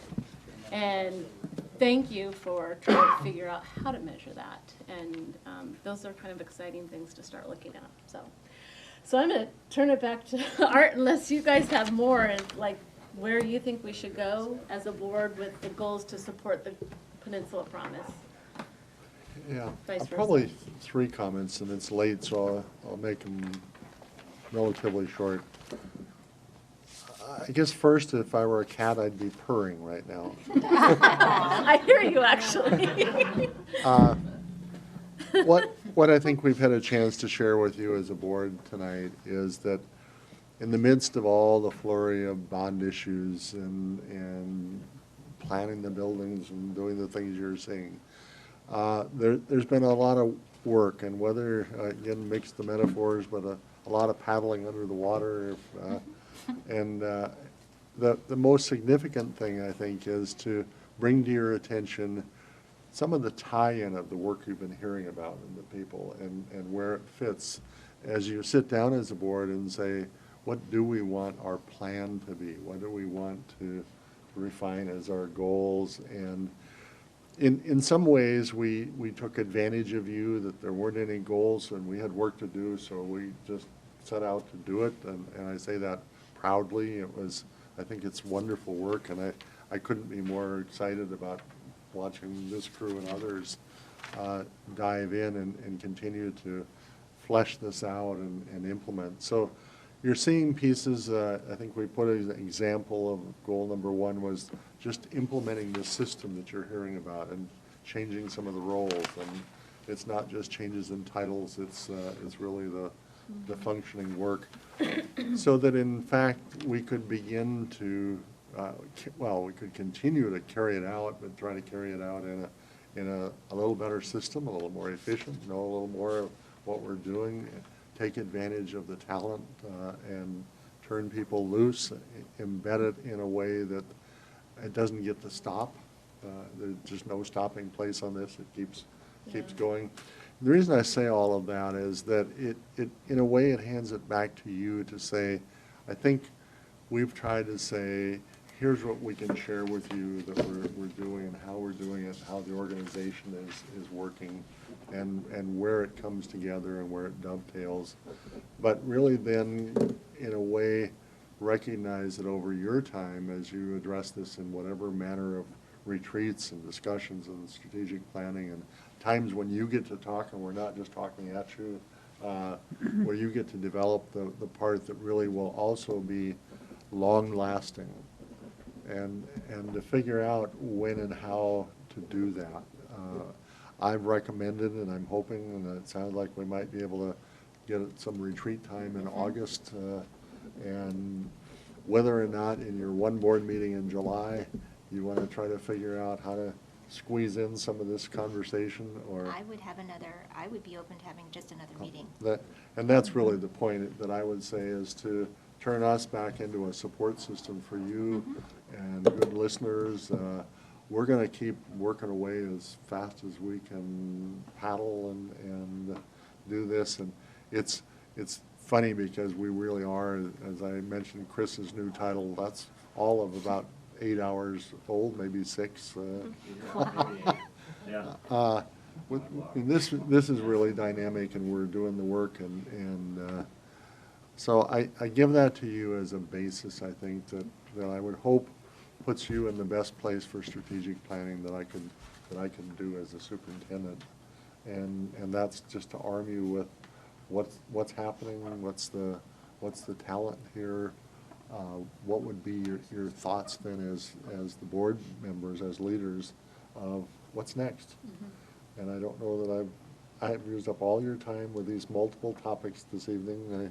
I did warn you that it was going to be a crowded, overloaded study session, and I've lived up to that. It was a good study session. It had I think all the parts and pieces. So I'm not backing up at all. It was good. It's just that I know it's late, and it puts you in the position of saying when and how do you want to have that next conversation. Well, we did definitely, we definitely talked about retreat in August, and now a couple issues or topics have come up, so we definitely want to put that together. So I'll work if we can figure out from everyone a date or two in August that we could do that in. David, did you have something?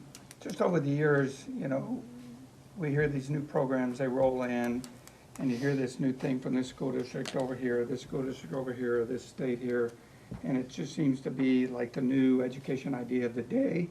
And you work on it for a little bit, and it's just sort of like you made a comment, it's sort of, you work on it, you're all passionate, and it just sort of fades away. So I would like to just see, and it's maybe not even a fair comparison, but like I went to West Sound Tech's graduation last week, and so those kids that all graduated with the skilled trades through that program, all of them, the ones that got up and spoke were talking about how that program or those educational alternatives that they had changed their life. And so I would just like to see that Peninsula Promise and that these things that you're starting to do now, that in a couple of years, that like at West Sound Tech or at some of the other things where the alternative opportunities, where they say, had I not gone through this, because it changed my life, I like our students to be saying that what we're doing here changed their life, so I just want to make sure we don't have it just be the idea of the day.